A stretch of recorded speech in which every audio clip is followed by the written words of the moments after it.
get started. It's December 30th. This is the Wolfeboro Budget Committee, and we're at a meeting at the Wolfeboro Public Library. And tonight we're going to talk about an open number position candidate, we can't hear a thing if you're talking to us. revisit items, warrant articles, and other business. You can't hear us. Would you join me in the Pledge of Allegiance, please? We can't hear you, John. I'm sorry. We can't hear you. We can't hear a thing. I pledge allegiance to the flag of the United States of America and to the republic for which it stands, one nation, under God, indivisible, with liberty and justice for all. Okay, I'll open up the meeting for public comment. Any public comment? Public comment? Come on up, sir. Good evening. Good evening. That looks a little short. I have copies of just. I'll pass this around. But my name is Jonathan Doherty, and my family has owned 18th century house on Cooper Road since the 1930s. And I'm speaking tonight as president of the North Wolfeboro Area Association, which was established in 1973 to encourage the maintenance and restoration and remembrance of the natural environment and numerous historically significant buildings and places in North Wolfeboro. And tonight in particular, I'm addressing the proposed warrant article, which would provide $900,000 for town road upgrades. The article is silent on specific projects, and there's flexibility for the project list to be altered in a given year due to various circumstances. That said, it's our understanding that one of the proposed projects for the funds from this article is the paving of Trask Mountain Road, or a segment of Trask Mountain Road that's remained dirt since it was originally established in the late 18th century and recently learned, then known as Stagecoach Road. The road is part of the town's oldest historic district, established in 1977, and also one of Wolfeboro's 14 designated scenic roads, 11 of which are in North Wolfeboro. And for these reasons, it and other such roads require special attention. In 2018, the Select Board adopted a scenic and rural roads policy recognizing this. And among other things, the policy calls for a plan for the maintenance of rural and scenic roads, annual evaluation of funding needs, and critically, stakeholder engagement and meetings in the neighborhood or a community to discuss proposed projects. And for the past several years, the North Wolfeboro Area Association has consistently reached out to the Public Works Department, to Steve and his team, in an effort to foster stakeholder engagement and advance the association's formally adopted vision for North Wolfeboro's rural, scenic, and historic roads. In good faith, 2 years ago, recognizing that rural roads in general had not been adequately maintained and required some investments, the association led an effort at deliberative session to increase the road upgrade budget to $900,000 for 2024. And we made clear that our effort at that time was predicated on stakeholder engagement, on development of project plans early in the process. And I'm sad to say that the record on stakeholder engagement called for in the scenic roads policy has been spotty. It's occurred for one project, planning for work undertaken in 2025 on Cooper Road, where a detailed plan was developed in collaboration with Public Works, with stakeholders, and reviewed by all landowners along the road in advance of any work. In contrast, we learned of the proposed project to pave the segment of Trask Mountain Road by happenstance several weeks after the idea was presented at a town committee. And we've noted that there are no known assessments of the potential effects of paving this segment on the historic or scenic quality of the road, nor on water quality, nor road speeds or other factors. And there are no plans on how such effects might be mitigated or managed once they're identified. So we understand there's a rough estimate of the project cost that's been provided. We're not sure of what that's based given the lack of plans. And while I'm far from an expert on this, we note that the estimate seems below the low end of what appears to be the average cost of converting gravel roads to paved roads in northern New England. And of course, the neighborhood stakeholder engagement methods called for in the scenic roads policy, for which we consistently advocated, haven't occurred. So our vision for North Wolfeboro's roads is to maintain their long-standing rural and scenic character and appearance and the shared community experience that provides. Among other things, this includes their width and their composition and the lay within the landscape. That said, regardless of where you stand on that vision or how you feel about the paving of gravel roads, we don't think the process through which the Trask Mountain Road proposal has been advanced is in keeping with the Rural and Scenic Roads policy, full evaluation of its costs, potential costs, benefits, or impacts, or consideration of the values for this formally designated historic and scenic road, or detailed and transparent cost projection. So given these circumstances, our feeling is that advancing a budget proposal for this work is premature.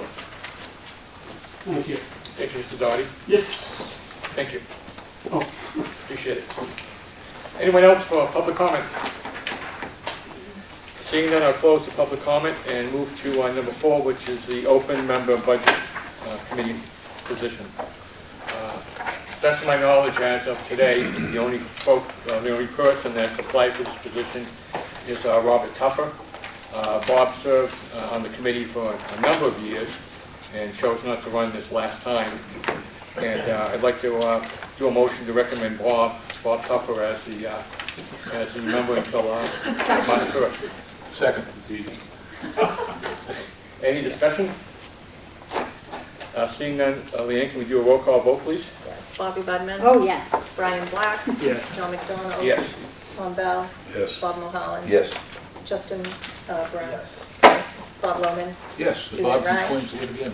Susan Ryan. Abstain. And Brian Schiff. Yeah.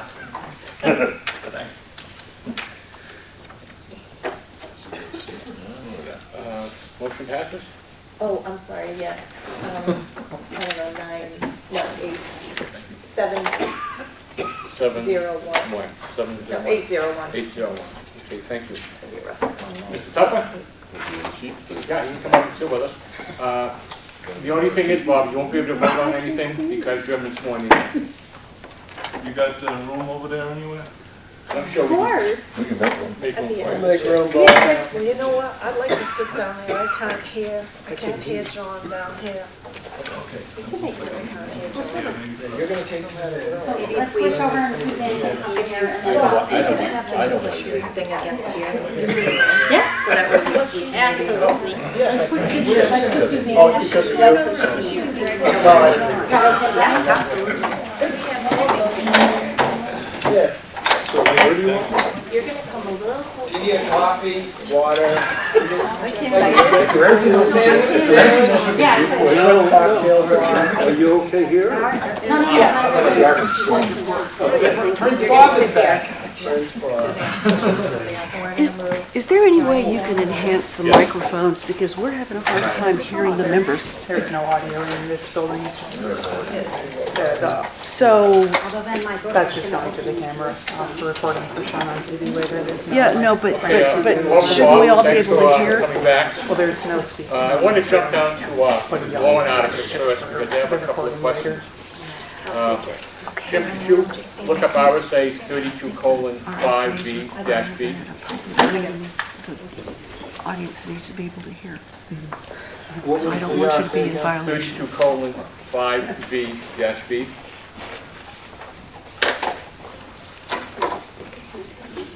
That's probably gonna take me a minute to get Okay. connected.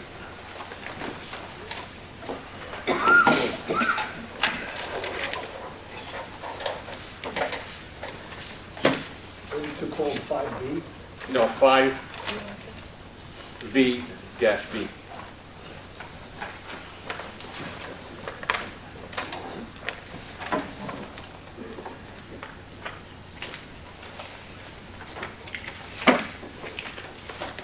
Roman numeral 32-5, 32:5-B. V is in Victor, B is in Boston. Yep.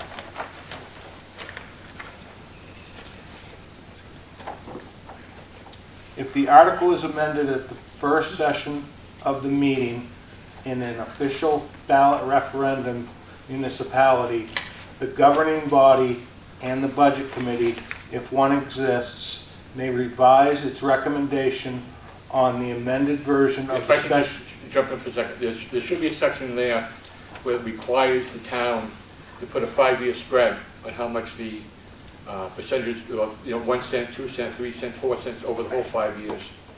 For bonded articles. Right, Yeah, yeah. that was brought up a long time ago. That is not included in the RSA that you have Okay, cited me. I looked through my memory because I know it came before my committee down in Concord, and that it was eventually signed into law, and I'm pretty sure it's already gone into It law. is signed into law and it's on the, it's on the website. Do all of the It's warrant articles, 5B. All bonded articles have to project a 5-year cost. Any town may vote to require that the annual budget and all special warrant articles having a tax impact as determined by the governing body shall contain a notation stating the estimated tax impact of the article. Determination of the estimated tax impact shall be subject to approval by the governing body. Any special warrant article voted on pursuant to this paragraph with multi-year tax implications or containing lease agreements with or without non-appropriation clauses shall contain a notation stating the estimated tax impact each year for the first 5 years of each year There you go. if the tax impact is less than 5 years, or if the tax impact is less than 5 years. so they'd have to go on a warrant article and have the people adopt it. Instead of the 3 years that we usually do, you have to do 5 now. Yep. Okay. For only bonded?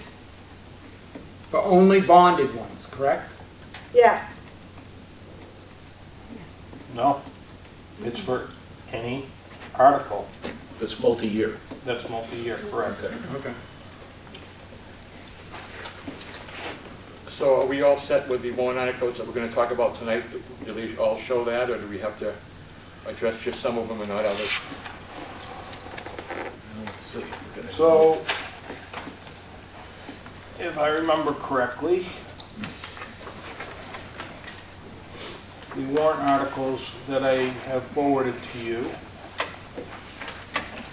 that have been approved to this point, none of those contain a multi-year appropriation. However, if you go down to the first or the second article under those yet to be approved by the board and forwarded to you, which would be the ambulance staffing, you will see that it lays out the estimated cost impacts for 2026 and 2027. Okay. There also will be a collective bargaining agreement which will have 2 years' worth of appropriations yet to be finalized for 26 and 27. You will see that that has a breakdown of the estimated tax rate for those 2 years. And that is the only two that would be applicable to. Okay, very good, thank you. Can we do that? Okay, let's, I guess move on to the revisit items.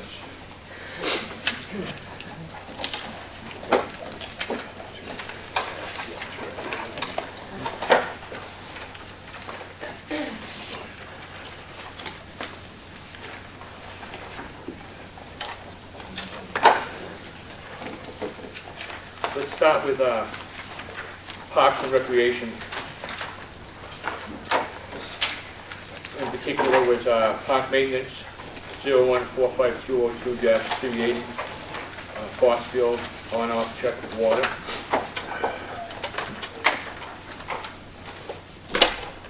So I discussed it with my my maintenance staff, not finance,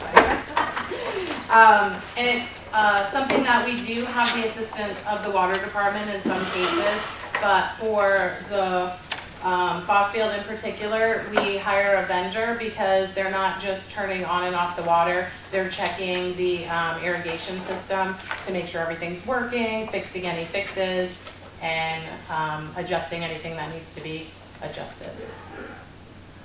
Okay, thank you. How about the heating system? So that, we did repairs in 2024, but we did leave money in there for unforeseen circumstances. But if we want to cut that down to 500, we definitely can do that.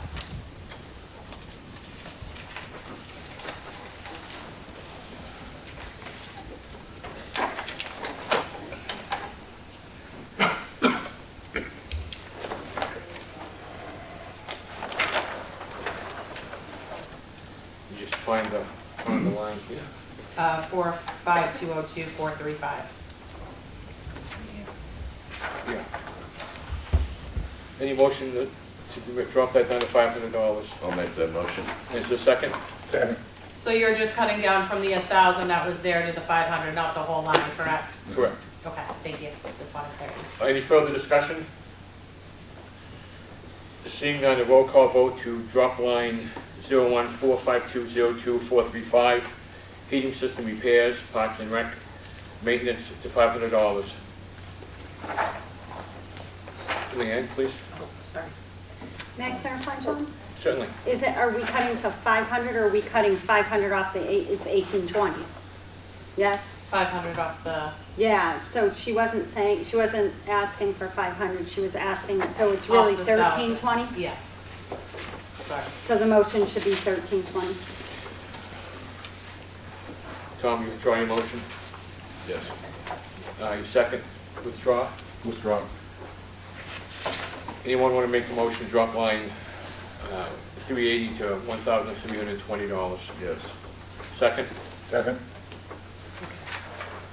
Any further questions? Seeing none, roll call vote, please. Bobby Budman. Yes. Brian Black. Yes. Suzanne Ryan. Yes. John McDonald. Yes. Tom Bell. Yes. Bob Mulholland. Yes. Justin Brown. Yes. Bob Lohman. Yes. And Brian Boucher. Yes. Passes 9-10. Motion passes. Oh, no, 9. 9. I'm sorry, because Bob's not. Okay. Bob's not. Okay, the next question was about the programs offered part-time and full-time employees and the salaries of employees. My understanding is that's been provided. Did everyone get a copy of that? Any questions concerning that? Seeing them, we'll move on. Next one is Popwell and Ice Arena, the 800 series. There wasn't any backup provided at that particular time. It was answered, looks like 7,125 was put under 830 and it should have been put under 850. However, I'm asking that this line be decreased tonight and decreased. What do you got on that, Christine? So we do have to increase our machinery maintenance line to $56,632. And that is for the condenser tubes that need to be replaced. And then we'll reduce line 0545890850 from 7175 to 2500. The line just got put in the wrong spot, but what that was for is programmed, so any special activities that were done at the rink, skating, painting the ice, they did a dog thing, any supplies they needed, but we don't need that much money in there, so I cut that down to 2500. Okay, one more time on the lines you want reduced. To reduce? Yeah. Reduce 0545890850 from 7175 to 2500, 2500. Oh, 71, what is that? All right, 7125, sorry. You want an increase to 2,500. Decrease to 2500. Okay. Decrease 2? No, decrease. Decrease 2. Okay, any motions to decrease line 850 in the Pop Boy Island to $2,500? So moved. Second.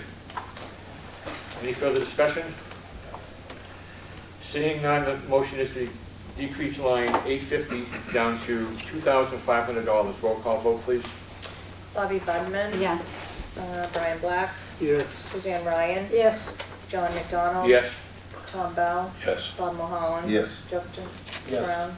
Bob Lohman. Yes. And Brian Shea. Yes. 900. Okay, what was the other request that the second one? 0545890433 to increase that to $56,632. Say the number again, please. 56. Oh, 56632. 56632. Okay, that's quite an increase. Can you tell us a little bit what that's all about? Yep, so that is for, it's the condenser tubes that need to be replaced for the compressors at Pop Island. We tried cleaning them and we thought that would be the fix, but unfortunately, with the calcification and everything else, we do need those replaced. So I guess the question, John, and I think I was the one that asked the question, why the budget was increased from the department head request to the select board approved budget. Is that why? No, so this is something different. I did look through that, so it looked like there wasn't a difference, but you were looking off of this sheet, and it looks like that it was input my 2025 request Okay, versus my 2026. never mind, I know what the answer is. Okay. Our infamous MuniSmart system. Yes, so I did request what was in there, but it was showing the 2025 request on both of those items. Understand. Thank you. You're welcome. Christine, what's the life cycle of those condensers? When did we replace them last time, do you know? When they were done? They haven't been replaced at all, At all? as far as I know. Yes. Even before the construction and all that? Correct, yes. Yes, I'm sorry, Bobby. Could you tell us how much money we just spent on the whole water system and what we did for the condensers there? Was that, what was that, 68,000 or? That was for rebuilding the compressors. Okay. So we went through a process with a vendor who suggested that we try to clean the condenser tubes. They did that. At the same time, they rebuilt the compressors. The compressors, after they were rebuilt, started to develop some problems again, which was pointed right back to the condenser tubes. And the scale buildup on it has gotten so bad that it's restricting the flow, which is in turn causing significant compressor problems. Okay, and did we put a water purifier in and other things, or did that happen too? Or, I mean, are we going to be spending this money and then turning around and having this happen again because of the water? I don't think we're going to have this happen again for a significant number of years based on the life cycle that we've had out of this last set. This has been an ongoing issue with the compressors, and we were hopeful that the cleaning of those tubes based on the recommendation from the vendor, would resolve the problem. It hasn't. And do we have a capital reserve account for We this? do not. And then, Sam, can you tell me how much revenue we made off of the advertising that's in the rink this year? Oh, I can look at it. Thanks. For anybody, ice rink condenser tubes have a lifespan which varies from 15 to 30 plus years. 15 with hard and really tough water, and up to 30 plus years for softer, cleaner water. So we probably don't know why these were replaced, because they were probably done 25 years ago.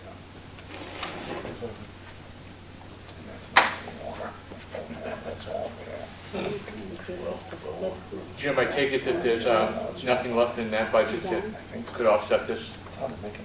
No, because we actually had to rebuild the compressors this year. Okay. The arena itself has done really well on the projected revenues that we anticipated for 2025, but our expenses have been higher than anticipated because of that. Okay, thank you. What percentage are we at now? 130, what are we at? 132%? Couldn't tell you right off the top of my head. Okay, any other questions from the request and machinery maintenance? Yes? Can I ask one more question? Certainly. Have we thought about putting this out to a warrant article? Because it's a brand new compressor. It's not a Yes, new compressor, or- it's the coils. We have not thought about putting it out to warrant, mainly because it's an enterprise fund and it doesn't impact the tax rate. We can go around them. So just to ensure that folks are aware of what an enterprise fund is, that means that the cost is paid by the users, is that correct, Jim? It's supposed to be self-sustaining and paid for by user fees. Okay, thank you. Okay, can I get a motion to increase line 433 in the Pop Whalen Arena Fund to $56,632? Move, so moved. A second. Okay. Any further discussion? So I just have one question. There's no way to operate it without compressor tubes, correct? Correct. Okay, that's my question, there's my answer. Thank you, Brian. I should get a bigger. Lee, can you get a roll call vote, please? Bobby Budman, Yes. Brian Black, Yes. Suzanne Ryan, No, John McDonald, Yes, please. Tom Bell, Yes. Bob Mulholland. Yes. Justin Brown. Yes. Bob Lohman. Yes. And Brian DeShay. Yes. All right, so it's going to be 810. Okay, the motion passes for line 433. Okay. You have anything else? I don't see anything else on my list. No, it was just those two clerical issues. Okay. We also have a Parks and Rec and revisit? Yes, sir. We deal with line 435? That was the same thing. It Same was- thing? Yeah, it was 2025 request, not 2026 request. Okay. Okay, good. Leanne, can I just clarify something, Sure. John, do you mind? So when we just took a vote on 45,890, 850, did you decrease that line? Whereas Christine, I believe, was stating that it should have been put under 850. Should we have increased that line? Did we decrease the wrong line? Could you read that? We decreased 05-45890, 850. Was that the line you wanted increased? Decreased. Decrease. From 7125 to 2500. Yes. Yep. I think when you looked at that other sheet, it had, when you looked across, Yeah. it had 830 had that 7125. It should have been an 850. Okay, because the note you gave us said it should have been put under 850, and we just decreased 850. Not Yes, it was supposed to be put under 850, but I also wanted to decrease it. Okay. That is correct. Yes. Okay, thank you. I just have one more Yes, sir. clarifying question on the first bullet. So you're saying Foss Field needs outside services because of the irrigation, but the other buildings and facilities that have water on off, our water department can handle that? Yes, in some capacity it is. I think the community center not the community center. I don't know if LV and the pavilion actually do need support for what they're doing. If it's just a simple on-off water thing, like I think if it's on the Fossfield field, they can do it, but if it requires other parts to it, because it's been shut down for the season. And is there any cost from the water department to the park department? No, not when we do that. So I need time to review it all, but beaches, for example, there's $1,500 for water on off. Can we strike that from the budget?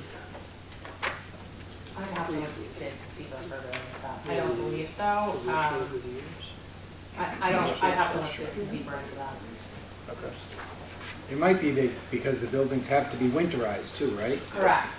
So if you have to hire a plumber to come in and drain the system. Because they'll turn the water on and off, but they're not doing all the extra things that need to be done. Blow the lines out. Yeah. Right. And winterize the building. Okay. That was my request, to see if our own water department could do it. Oh, okay.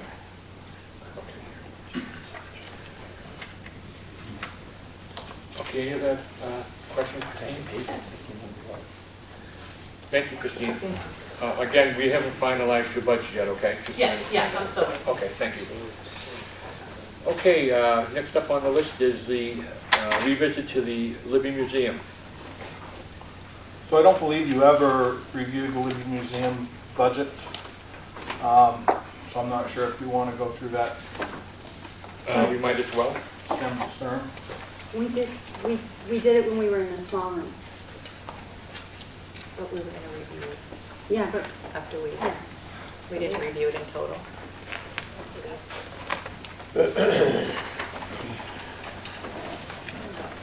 Give us everybody a minute here to find it. It's about midway through your book. Okay.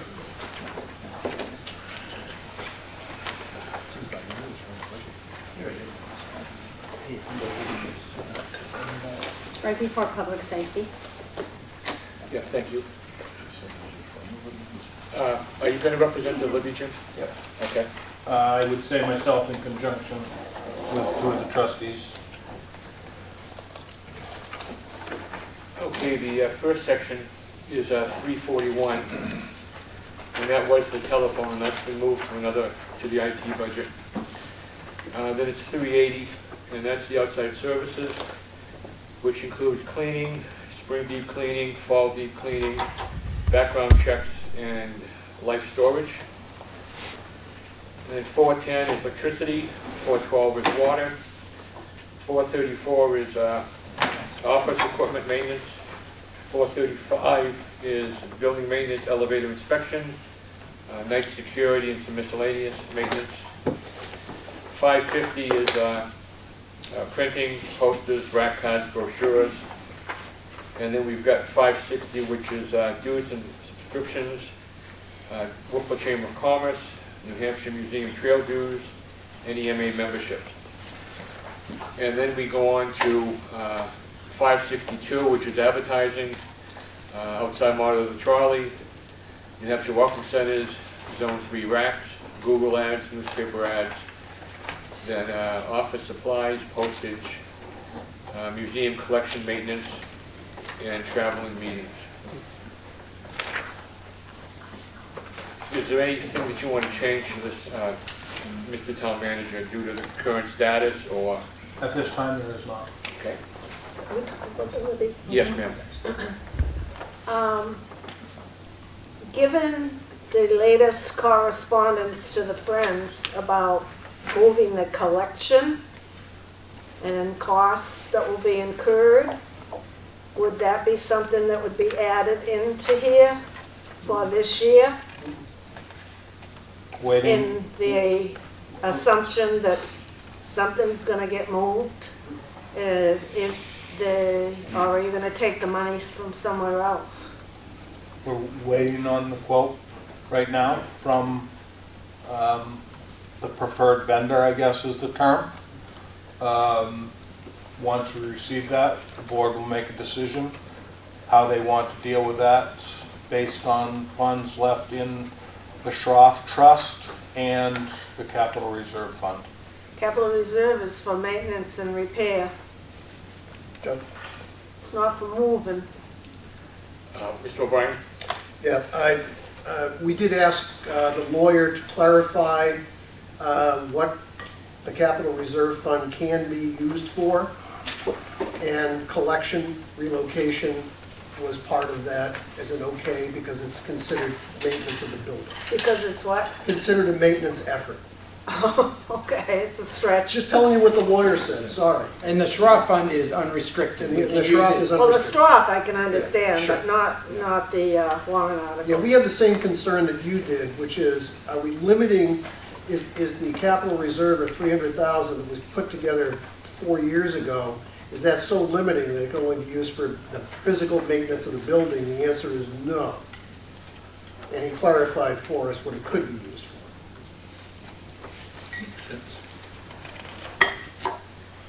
Mr. Bell?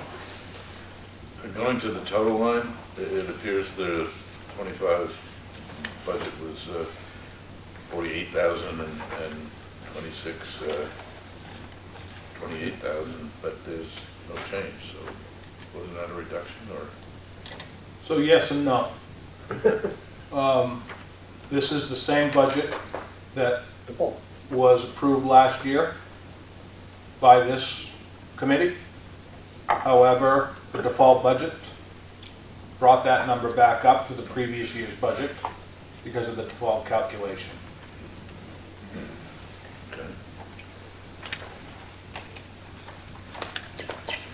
Okay, so currently at the 27,830, basically all we're paying for is the building maintenance, electricity and water.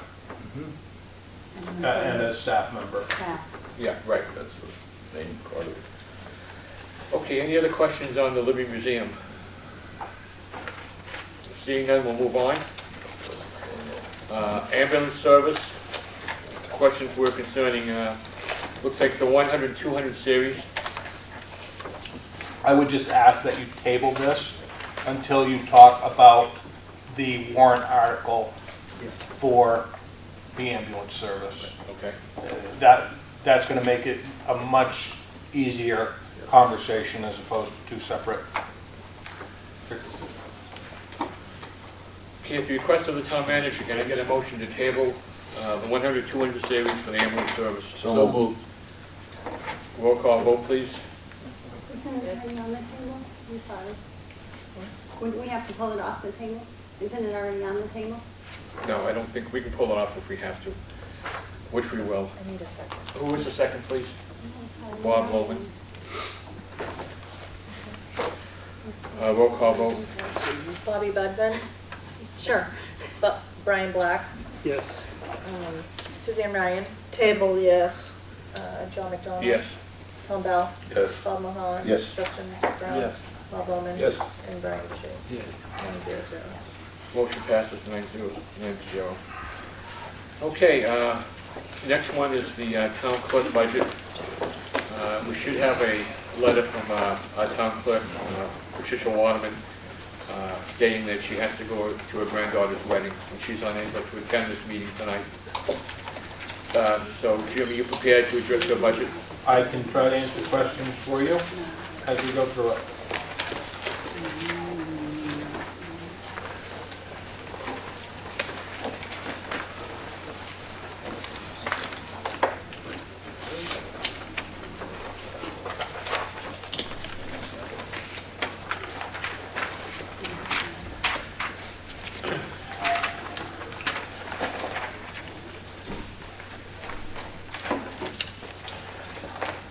Okay, the 100 and 200 series.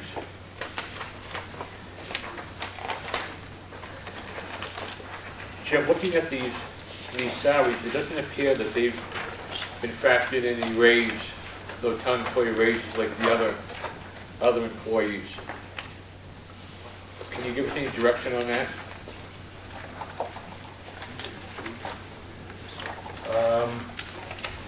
So they, based on the calculation I'm seeing in the backup, it appears that they are receiving the 5% adjustment similar to all other employees. I think one of the issues that you may see in this particular budget is, yeah, there's a reduction in line 117, part-time wages. Excuse me, wrong line. Wrong book. Yeah, there's a reduction in line 117 from 14,400 to 2,880. So when you look at the gross number, that's why it does not look like they've received their raises, because of that offsetting reduction.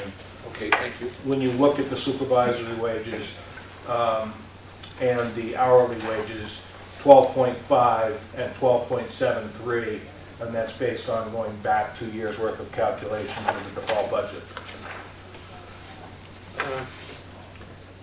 I can't find, but there was something on the stipend, that the stipend looked like they were getting less than other employees for the years of service.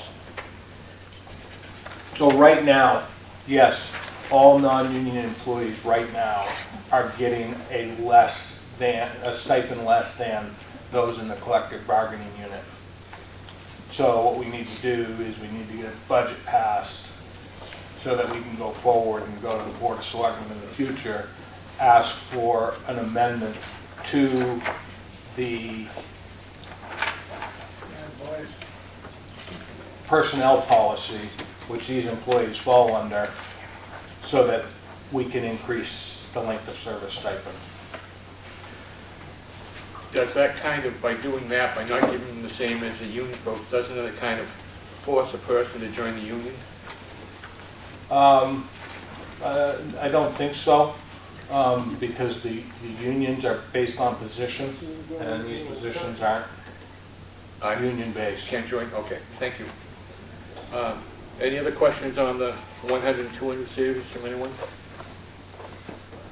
Okay, seeing none, let's move on to the... Mr. Chairman? Yes, sir. I think one of the things that we've got to look at as well, I'm sorry, I got ahead of myself. Okay. 200 series, 300 series. John? John? Yes, sir. On the 300 series, I don't know, Jim or John, just got something yesterday from Pat that said there is going to be a primary. So are we right now going to have 4 elections and not 3? 5. 5 elections, not 3. I believe you all have this memo. Yes, we do. Okay.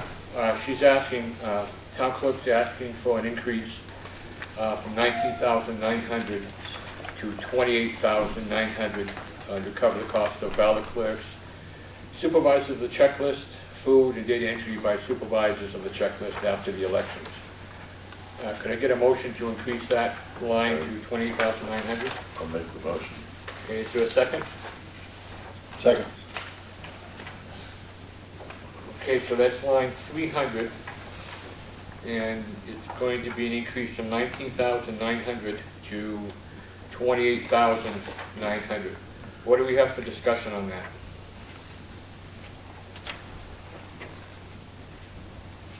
Any discussion?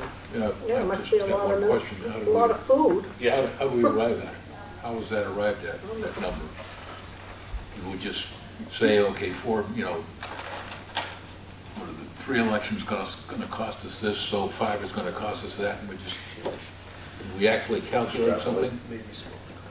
Does that, Let's have that question answered first, please. So I think what happened here, Bob, quite frankly, received this afternoon.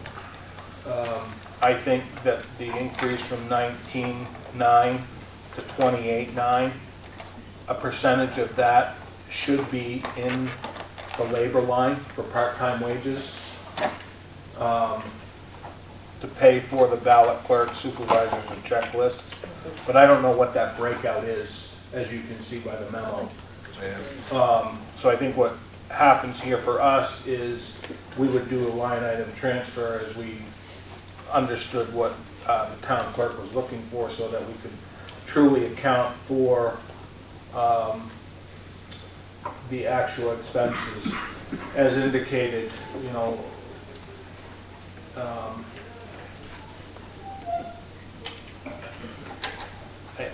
I think that's the challenge here with this one. I don't know what to tell you. Okay. Bob, just a quick calculation. It appears to me that if it were a straight extrapolation of 3 versus 5, it would be $31,666. Okay. So somewhere along the line, it didn't just bump up by. Okay. Just to clarify, we're going from 4 to 5. Only one election was added. Only I a agree with primary you, was Bobby, added. but she's saying in her narrative when she built her budget, she only wrote out 3. Yep. Oh, she didn't account for the deliberative? She did. She counted for deliberative, March election, state primary in September. So she didn't do general or? She didn't do the general or Okay. the newly added, so. Suzanne, did you have a question? Yeah, I don't understand how it would go under part-time wages. They're people like at will on call, or they rotate. They're not staff. It's whoever she can get that's been there before that knows how to do it. I would not favor putting it under part-time wages. At this particular time, the motion is to put under elections.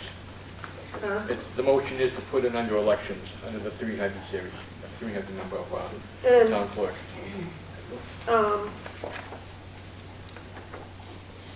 So did they get an hourly, or did they get like $50 for the day or something? It's $16 an hour. Yeah, I think you know it. I mean, if you look at page 5 of her backup information under part-time wages, she has supervisors at checklist, 3 of them, $16 an hour for 60 hours. Ballot clerk, 6 of them, 16 hours for 120 hours. That's how she's factoring it in her original proposal. Yeah.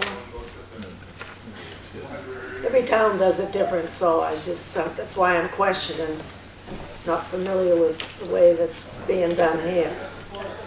We go to monitor the elections, we show up at 8 o'clock in the morning and we leave at 1 o'clock in the morning. So I guess my question, Jim, is are the part-time wages in this calculation? I believe they are, Bob. Okay, good. All right. So it's all inclusive invoice? It's everything, yes. Okay. Thank you. Okay, any other discussion on the motion? Seeing none, we'll call the question.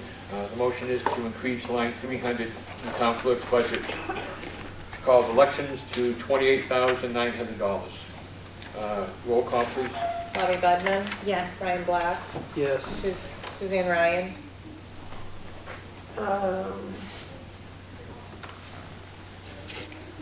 Can I ask a question in the middle of you taking the roll call? No, ma'am. No, okay. No. John McDonald? Yes. Tom Bell? Yes. Bob Mulholland? Yes. Justin Brown? Yes. Bob Logan? Abstain. And Brian DeShays? Yes. So 7-1-1. Motion passes 7-1-1. Can I ask a question? Sure. We go through this every so many years when we get extra elections, and I never see it come back down the year that there is no extra election. So I would ask that the committee think about next year, when there aren't extra elections, putting it back to where it should be. Okay, thank you for those comments. We're all set on town clerk for now. Okay, let's move on to... John, 1 minute, just Yes, for a sir. second. If you look at the 5-year total, and I don't know how many elections we have each year, in 2020 it was 30,000, in 21 it was 15,000, in 22 it was 25,000, in 23 it was 13,000, and in 24 it was 11,000. So I do see it going up and down depending, I would assume, on the number of elections, or else... Okay, thank you for reporting that. Thank you, Brian. Okay, let's move on to economic development.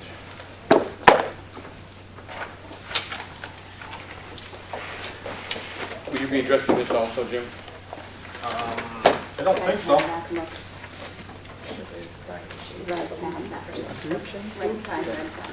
have a question about the conflict, sorry. Yes, sir. Line 625, the postage. Is that department required to send out mailings? So yes, that department, what line was it, Justin? 625. Yeah, so she sends out registration information. I believe she also sends out a lot to do with absentee ballots, because we have a lot of that takes place here. Those are the two big ones that I can think of that she does mailings on. But the increase would be due to the rate increase of stamps, not... I would say it's probably a combination of rate increase for stamps and kind of running average. Yeah, and my daughter lives in England and she gets all that stuff, so that's expensive. Oh. By 50%. There it is. Okay, I guess we're all set there. Let's go to economic development.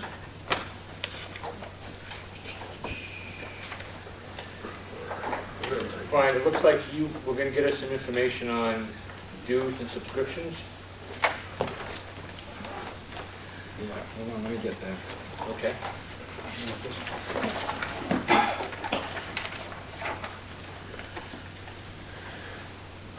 So on dues and subscriptions, the only thing that we're gonna pay is the Lakes Region Tourism, New Hampshire, subscription for $400 is all we're paying. And the other question was the business outreach and the retention survey, and they wanted to leave the money in the retention survey for $1,000 because they're going to do their best to try and duplicate what was done by UNH or replicate it. Other than that, the calendar was pulled out for $6,000, and there is no money in there for fireworks or for Lake Winnipesaukee Day. Those monies are all from private donations.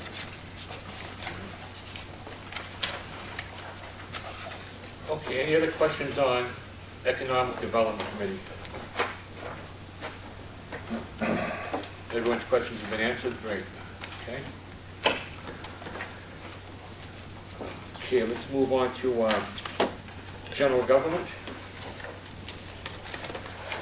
And it looks like we have some questions on Personal Administration. So personal administration, we're working to get that number finalized. It's not prime time yet, so I would anticipate that at one of your meetings next week. And that's your health care, workers' comp, insurance line.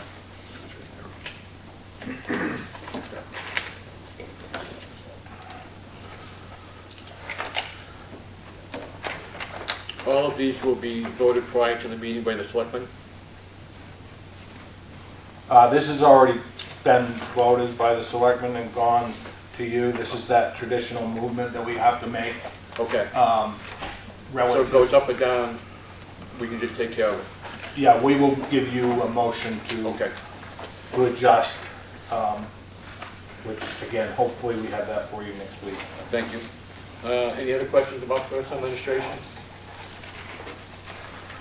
Okay, seeing none, we'll, General Government, this is one that I brought up, as it is our 250th anniversary this year. I didn't know if the committee wanted to appropriate any money for the celebration on July 4th. I'd like to make that motion. I forget what your amount was. 4,000. 4,000? So... Before you make the motion, can we go back to why we were waiting on a conversation that happened at the select board level where you already had put funding in, or we were finding out about that for the 250th? So we weren't doubling up on putting more money where the select board had already given the funds? The board has not done anything No. relative to the 250th No. in their budget, and there is no intention to. If that's something this committee wants to add in, it's your discretion. What would the funds be used for, earmarked for? Do we have any idea where we would want them to go? I'm the liaison of Park and Rec, and this falls under Park and Rec, so I reached out to Christine, and then a chain of emails from there involving American Legion, Lions Club, other people that have been involved in celebrations in the past. And we have a meeting coming up next week with a group of people, and anybody I think is probably invited also, to talk about that and how, some ideas on how money can be spent to celebrate our 250th. So I have some ideas, and I think they have some ideas, but my thoughts would be, it's not, this is just a personal opinion, it's not just about the 4th of July, although that's a fantastic celebration, but a broader celebration throughout the entire year, or at least the summer months, in town by way of decorations and other recognition of the important year, and that's where the money would be spent. Does everyone want to wait, and we can continue this until Justin gets some ideas for somebody? Yeah, I think the meeting is on the 5th. Yeah, at 10 Yes, a.m. it is on the 5th. Okay. Can you withdraw your motion, and we'll just put this off until the next budget meeting after the 5th? Yes. Okay. Do we need a motion to table it or go? No, we just go ahead. One quick question. Yes, sir. It's currently discussing it under general government, but Justin makes a point, it may be that it should go in under Park and Rec someplace. Patriotic purposes? Yeah, patriotic purpose, something like that. I don't see it in, I just don't see it in general government because, Belongs under 45831. yeah. I mean, we can do that when we take it up, but I think it ought to, we ought to think about putting it in the Parks and Rec budget under the proper line item, because that's really where it should be, I think, if we say yay or no. Jim, on the patriotic purposes, who builds the town for the great markers and things like that? That's the American Legion, correct, Christine? Correct. Okay. Is your opinion that would be the best place to put this? If we do that, or? So Depends on what you want to do. I'm almost wondering if we break out a standalone line only for the purposes for future default budget calculations. Okay. Good point. Yeah. And it really depends on what you want to do. I mean, if it's a broader, let's do something throughout the year, you know, I don't know where you put it. I think you ought to know what you want to do and then figure out where you put it in the budget. Okay. Yes, Bobby? So the thing that worries me is that we're right now managing the town, and I feel like this is something that if we put it in, it needs to go before the select board, and they need to maybe do an ad hoc committee like we do for First Night Wolfeboro. Because if you're talking about 250th celebrations, you're essentially creating a subcategory that we shouldn't be managing. We should just, if we're going to put it in there, we put it in there, but that really has to go back to the select board and the town manager to manage it. Okay, thank you. I would agree with that. Tom? Okay. What about the chamber? Okay, so we'll deal with that at our next meeting after we've had a chance to get a report to what the money can be spent on. Okay, the next one is finance and IT, technology services. You missed one. Oh, I'm sorry. Yeah, the planning budget, as we know, we have a open planning position, and we need to see what that budget should be until that position is filled. So, I provided you a copy of the contract which was asked for that we hold with Lakes Region Planning Commission.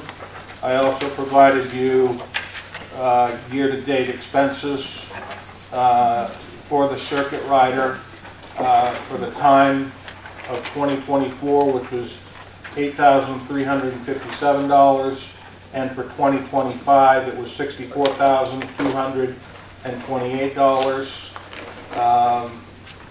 and that was through the end of September. She was not doing much work for us between the months of August and November, but she's ramped back up her time. So we're going to see probably another $7,000 worth of expense out of the Lakes Region Planning Commission, I'm going to guess, for work provided as a circuit rider. I would encourage you not reduce this budget, but we can go through it and have conversations. Excuse me, questions? How about on the insurance end, Jim? Can we reduce that since we don't have an employee? So John, that's actually what we're working through right now. Okay. We've got a series of open positions that we know it's going to take a little bit of time to fill. And we're hopeful that forecasting out some of that, we're going to be able to absorb a lot of the impact above and beyond what you currently see in the proposal for the 2026 healthcare budget. So that's where we're at right now on that, to answer that question for you, I hope. Okay, so we'll get a piece of paper, whatever, that will show the savings for each position. I think we'd also talked about salaries, salary freezes until March, except for the planner. You're talking hiring freeze? Yes. So I'm going to sit here right now and tell you if we get a quality planner, I'm not going to hold up on getting that individual through the door. Okay. We desperately need a planner. Okay. So that position, I'm going to sit here and say, no, if we find one, I'm going to find a way to get them through the door and get them started. Okay, very good, thank you. Okay, any questions on the planning? What's the current allocation per week, or what they're currently providing? Was it a half a day? 8 hours a week. Okay. And they don't have the capacity to increase that? They actually did increase it from 4 previously to 8. So, okay. And frankly, it's still not enough. Right. Okay. Yes, well. So are you asking us to decrease right now the salary line and increase consultant line? No. We're just, everything is staying Keep it equal. the same? It'll balance out at the bottom line of the budget. Okay. Okay, any other questions on the planning budget by anyone? Okay, let's move on. Finance and IT, the question was on line 380.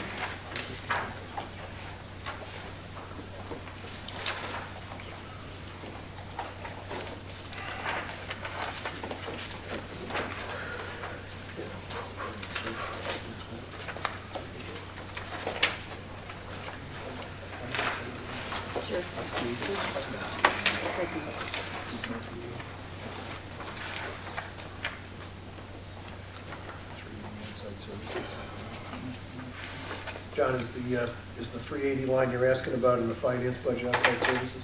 Yeah, it's known as technology also. Technology. Looks like it has something to do with the website hosting.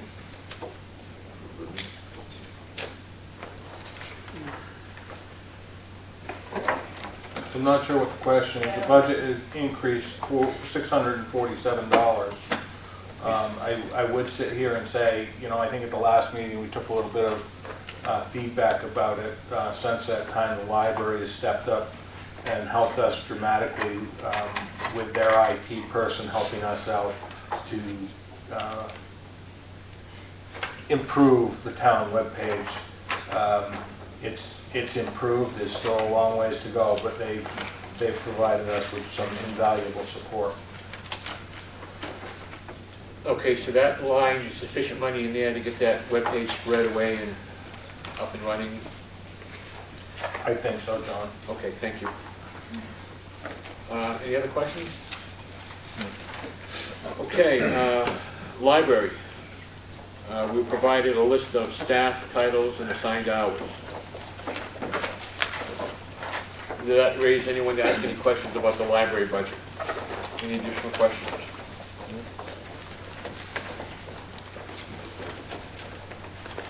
Okay, seeing none, we'll move on. The next item was the police. We were hoping for an email or some type of statement from the town mechanic concerning the condition of the two vehicles.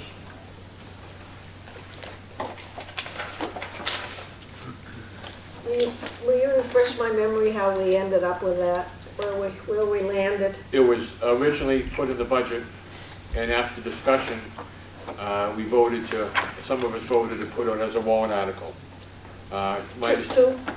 Two? Yes. As it had been in previous years, put as a warrant article, we wanted to be open to the public so they could see that we weren't trying to hide anything in the police budget Now I itself. remember. Okay, Yeah. thank you. Yeah. And as we know, the chief did an excellent job, and the commissioner explaining why they need the vehicles. Chief, you want to just come up and tell us about the mileage you got on those cars? And I don't see the email from the mechanic. I should be able to get that to you before the end of the Okay, year. thank you. Sure.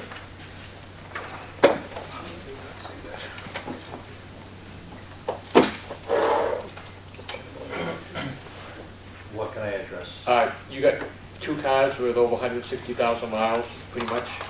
We had the 4 cars that were leased in 2016.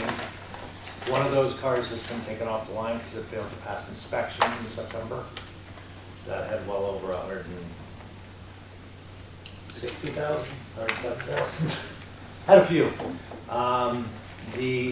The high number car that's in the line right now has approaching 158,000 last time we checked. Captain? Yeah, it's about right. The next one in line has over 142,000. It's still on the line. So the cars that we would be replacing would be the one that we've already lost, and what we call car 3, which is 158,000. And that brings you up to just 8 cruisers? There are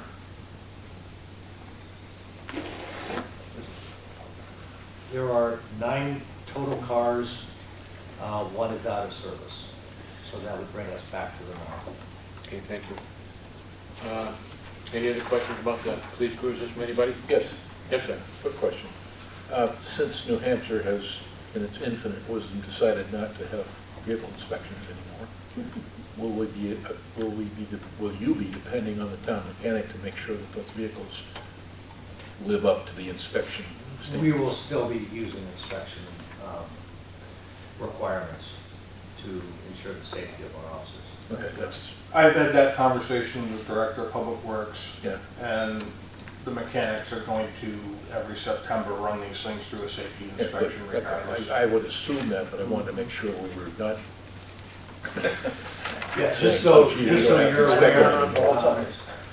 you're aware, there are 3 current cruisers in line that are 2016s.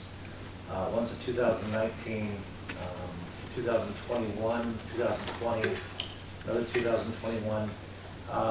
All these cars are coming up in years. The lowest mileage of the cruisers that are used every day for patrol is around 40,000. So these are all vehicles that we have to have inspected. We have to make sure that the integrity is still there. I would assume you do that, but I just want to be sure that you will be Mr. Bell? maintaining the inspection Yes. quality. Chief, in addition to the mileage, and as important a metric, my understanding is the hours. Yes. I think you have that cataloged, and they are up there. The hours are high, and it certainly depends on who you talk to. Ford Motor Company has their way of figuring out miles to how long something should last. Cruisers are a different beast altogether. Your hours, if you go to your car, and some of you have vehicles, you can check right on your odometer how many hours there are. These cruisers aren't shut off typically when they're on the job, so they're running equipment and lights and that type of thing. So the miles and the idle hours are way up. So the mileage gives us, we hope to keep apples and apples and oranges to oranges, and we all understand what mileage is because we all have our own cars. But we don't certainly have our own cars that have the hours that these things do, and the hours that these cars have on them is quite high. Exactly. The idle hours are the worst hours. They certainly are. They really are the worst hours on a car. Okay, any questions of the chief concerning the cruisers, condition of the vehicles? Okay, the next one for the chief. When we met with the police commission, we talked about cutting back or adjusting the period, and we were going to hire a new patrolman. And I believe the chief graciously agreed that we could cut back the 100, 200 series for the months of January and February due to we probably weren't going to hire someone at that particular time. Yet he still maintains an amount of money, correct me chief if I'm wrong, he still maintains an amount of money where if someone comes through the door, they're certified and ready to go, you'll have the funds to do that. To hire Well, that we patrolman. currently have 3 spots open. Okay. Through an understanding with the Board of Selectmen, we reduced the amount of our budget by $35,000. That was 2 out of 3 positions for 3 months each. With the additional deletion of funds from our budget by this budget committee, that would be one of those positions till September, or each of those positions through March. We'll make that happen. So in other words, the quick answer to your question is, if a certified officer or someone that we would like to hire right away comes through the door January 1st, yes, we can hire them. That will bring the other 2 positions a little bit farther out. Okay. Do you have any concerns that if we did make that adjustment to January and February of 2026, we remove that amount of money for the open positions? Is this something you can live with, or do you have real deep concerns about that? We'll make it work, sir. Thank you. Sam, do you have those numbers by any chance? The total for one position for January and February is $21,818, and it's spread out over about 7 lines. Yes. The salary piece is $10,488. Do you want the full line? If the committee chooses to cut this back by $21,018, are you able to make those adjustments in the particular lines? Yes, I have it all broken out here. Okay.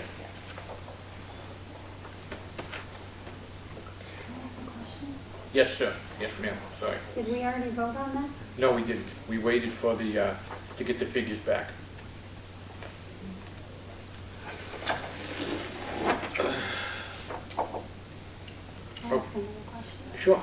And you're absolutely positive that you can function without this amount of funding for employees? As long as our overtime line stays where it is, yes, we can. So what Just like the happens to your officers. overtime when we don't, what happens to your overtime if you hire an employee? It will go down. It'll go down. What's the offset? Provided the employee, there's a lot of different things in play here. If the employee is a certified officer from the state, the training that would be required is a lot less than if they're uncertified. If they're uncertified, they would go to the academy for 4 months, and then they would have about 2 months of training on top of that. That's 2 people being paid for the same amount of hours in essence. If we hire a certified officer, that is just a shorter FTO period, and then they're on the road. So it's my hopes that we can hire a certified officer next and kind of take the pressure off the field training portion, as well as losing them for 4 months in the academy.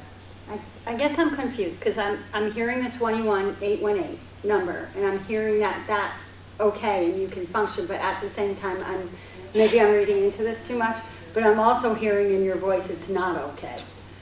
So This town had approved 14 officers before I arrived, Okay, based upon a lot of different metrics. And since I've been here, we haven't had 14 officers. We've had 12 at best. We can make that work. I've watched that work. It requires more from the officers that we have, and you get to a point where even the most overtime in the world, if you can offer somebody, it's just not enough anymore. so we They want currently their have 12 time. or we currently have none? I'm sorry? We currently have 12 or none? We have 11. We have 11. officers. Okay. But we've gotten as high as 12. I've not seen 14 here. I believe that we can operate with the amount we have, hopefully get another officer soon, and I believe that we can make this budget work with the request of both the budget committee and the selectmen's office. Okay. Thank you. Any other questions? Yes, sir. At the last meeting, you said you had 2 conditional offers out. Did that not pan out, or they did not? They're still out. Okay. Yeah. Backgrounds take a little while, so we're hoping. And one is dependent on time. So that's a 2026 issue before they can be released, and we're hopeful. Okay. Any other questions? Does anyone want to make a motion to reduce the police budget and the appropriate line items at the town manager and Sam's discretion at $21,818? I'll make that motion. Is there a second? Second. Any further discussion?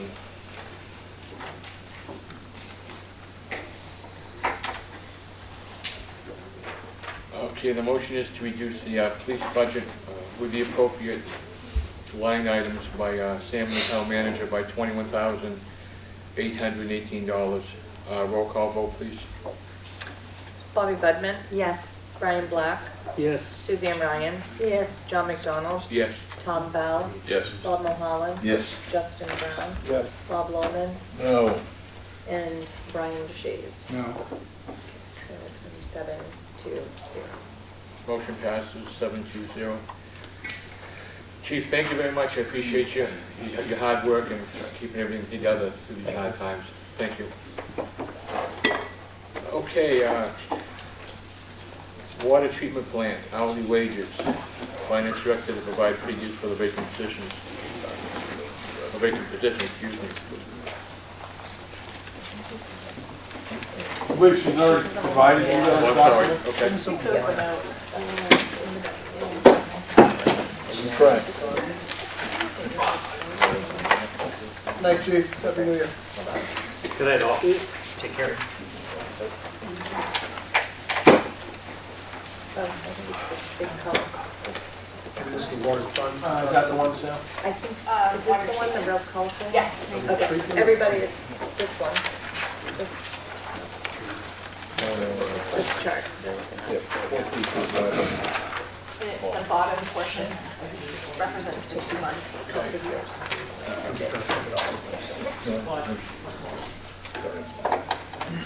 Okay, looks like we're gonna, this time, we're going to say free to put off hiring this position until March. Is that a fair assumption? What's your position on that, sir? If that's what we have to do, that's fine. Can you make it work? Yeah. Okay. What figure are we looking at, Sam? Do you have that right there for the? $21,057.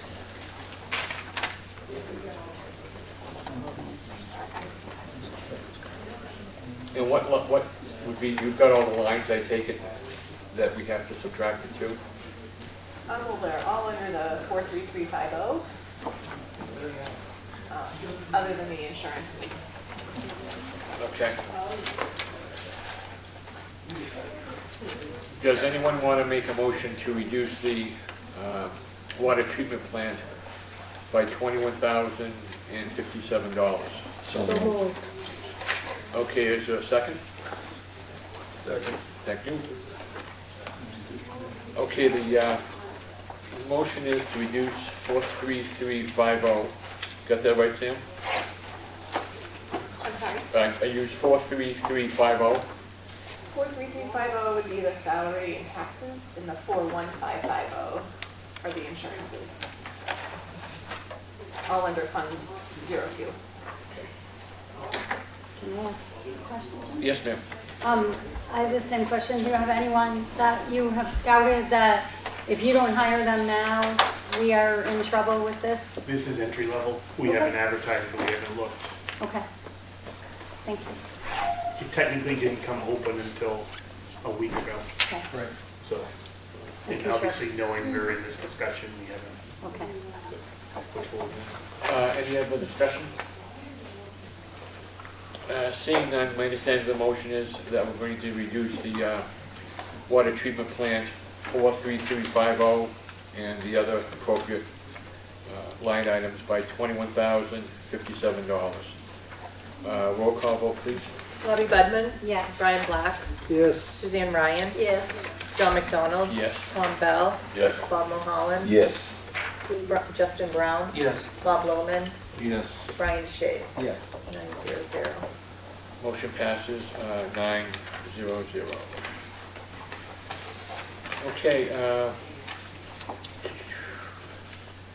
looks like the last one is the Public Works Department, the bridge budget. Oh, I'm sorry, let's go back to the sewer fund transfer, the 2026 figure. Yeah, so the sewer fund transfer, I was not here that evening, I was ill, so I apologize for that and couldn't find it. It is actually in the debt service. Debt service includes the general fund on the front 2 pages, and then the last 2 pages are the sewer debt service. You see a chart from 2021 through 2030 of the estimated debt service. The sewer transfer for 2026 is $575,315, a decrease of $15,140 or 2.6%.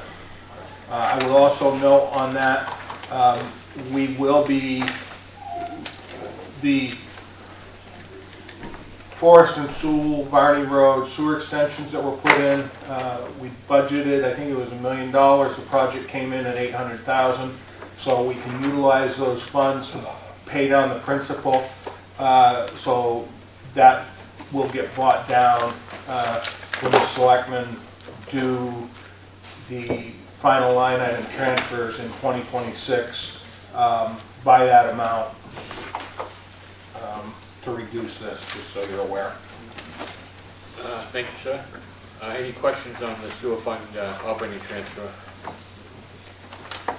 Seeing none, we'll move on. Public Works Administration is to provide figures for the Director of the Public Works salary. So again, I was not here for that night. I guess there was some discussion about wanting to keep the Public Works Administration broken out separately in general government, water, and sewer, as opposed to all in general government and an administrative allocation. Sam's provided you the matrix of what that looks like. Any questions you have, we can try to answer them for you, but I think the spreadsheet that you have lays it out nicely. Any questions for anyone? Thank you.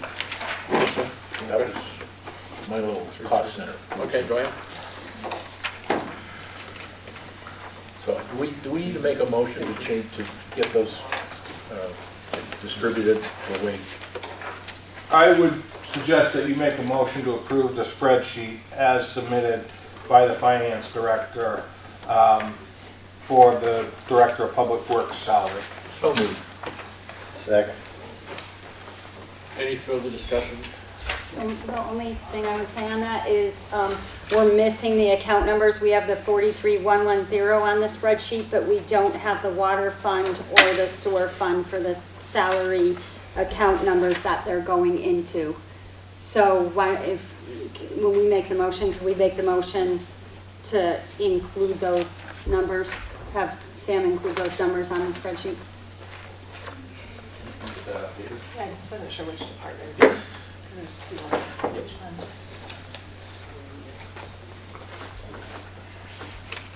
So where would these eventually end up, the supervisor salaries, in the public works, DPW, administration? Yeah, so, I believe the original thing was 50, 25, 25, and I was lobbying to have the 50, 25, 25 in actuality distributed that way rather than being 1-1. That was my whole point, was to take the 225s that related to water and sewer out in the proper spots. so what we will do is we will, obviously the general fund will remain in Public Works Administration, and we will figure out the line item tomorrow and have backup information for you on next Monday. Is it next Monday we meet? Should not be a big deal, but this is the breakout that you were looking for. Yeah, right, well, that's Jim, won't it show a big, an increase in his administration budget? And It's actually going to show a big decrease in his administration budget. How's it going to affect the other budgets? It's not, because there'll be a reduction in the administrative allocations. Okay. So there'll be an offsetting reduction in those administrative allocations in the water and sewer fund. Yeah. Because that's where we put it. And his general fund salary will actually go down. Right. To the 50%. But you'll still get a revenue from the sewer and the water for his time spent on that. It will not be a revenue, it'll be an expense in that line. And the only thing that's going to change is our payroll system to, it's coming from this account, and that account. Okay, so how much revenue will we lose not being paid from the? You won't lose any revenue. Nothing at all, okay. It'll be a wash in that administrative allocation. Okay. That administrative allocation will see a reduction, but the increase will be on the other side. Okay, thank you. Any other questions? Just a clarification, I mean, the reason for that was because of payroll, it made that a little bit easier? So, it was my recollection that a couple years ago, this budget committee wanted us to apply it to the administrative allocation, so we did that. And the thought process was, at that time, that he's spending X amount of hours here, X amount of hours there, and X amount of hours there. So we break it out, and then it would all be accounted for in payroll through one account. Now it's just being accounted for in 3 accounts versus 1. That's all. So there's no detriment from your perspective? There is none. By splitting it? There is none. Okay. It's probably clearer for the people looking at the budget. It just behind the scenes creates a little bit more bookkeeping Staff work. No big deal. Okay, any other discussions about that? Okay, the motion is to adopt employee wage and benefit detail provided by the town manager and Sam for supervisors' salaries as the public works director, all put into one number, and the figures that are on that piece of paper that you've been provided. Everyone understand the motion? Okay, roll call vote, please. Bobby Budman, No. Brian Black, Yes. Suzanne Ryan, No. John McDonald, Yes. Tom Bell, Yes. Bob Mulholland, Yes. Justin Brown, Yes. Bob Lohman, Yes. and Brian Bashir. Yes. So we have 7-2. Okay, the motion passes 7-2. Okay, now we've got the, looks like the bridges budget. Which one? Bridges. I guess we didn't receive the budget for the bridges. Is that you? So that's all, what, $4,500? Yeah. It gets transferred in from an account, correct? No. No, it does not, okay. I thought it did. I thought we had that bridges account. We do. So the bridges account, can I speak? Yes. So the bridges account that we got a grant years back. I couldn't tell you what the total is in it now, it's 100 and something left. That is for major upkeep things. We built this small $4,500 budget for routine yearly maintenance. Sealing of the concrete, fixing any guardrail, broken pieces, things like that. And that's what the $4,500 is for. And you haven't had any money to do any bridge work because of the default budget? Correct. So we've been trying to build this in for 3 years now. Okay. Thank you. Any questions about the bridge work budget? Okay, seeing none, I believe that's all for the revisit list for tonight. Yes, sir. One item that I think we need to tackle, Lakes Region BNA came in front of you. Their request, I believe, was $5,000. That was not in the Board of Selectmen's approved budget when it came across to you. It was a clerical miss. They came in essentially one of the last nights that we were discussing the budget, did their presentation, and it never got tied in. So it's discretion of this board if you want to put that Lakes Region VNA request into the 2026 proposed budget. Question? Yes, ma'am. Is that for dues? Dues? No, it's a community agency, thank you. It's an agency that comes in and asks for funds. I think we traditionally, I think it's $120,000 roughly worth of agencies. They asked for that plus dues? No, No, that's all. that's all they asked for is $5,000. Is that the one that was here Yes. last meeting or two? Yeah, there's always a question between Lakes Region VNA and Granite State VNA. Correct. But they've been working hand in hand, I guess. Yeah, it sounds like they offer a little bit of diverse services. Yeah. Have the selectmen voted on that? They have not.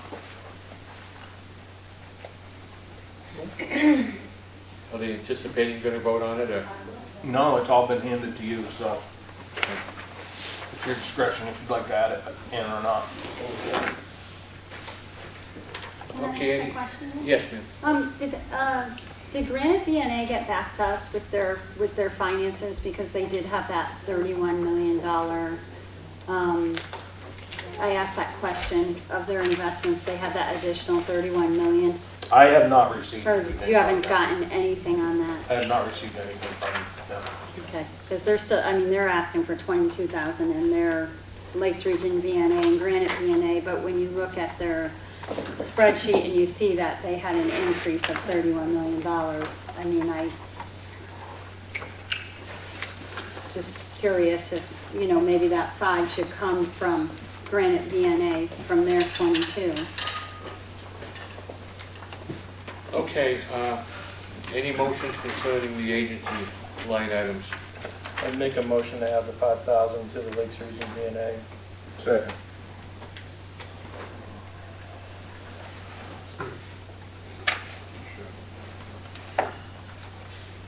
Okay, discussion?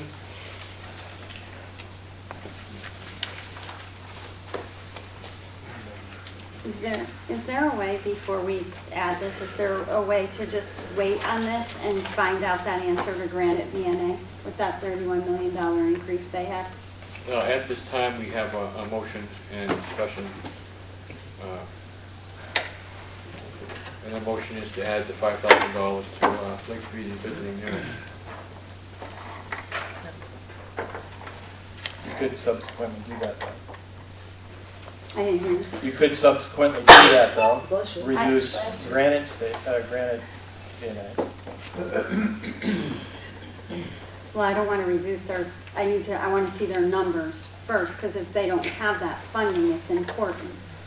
I'm just wondering if maybe we can table this. I'd like to make a motion to table this until we get Granite VNA's numbers. There's a motion on the floor and been seconded. Yeah, but a table is A a higher table. motion. Is there a second to Bobby's motion to table? Second. Okay, tabling motion is higher than the current motion that we have, so we'll do a roll call vote on the tabling. Bobby Budman, Yes. Brian Black, No. Suzanne Ryan, No. John McDonald, No.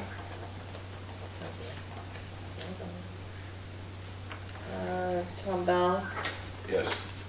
Bob Mulholland, No. Justin Brown, No.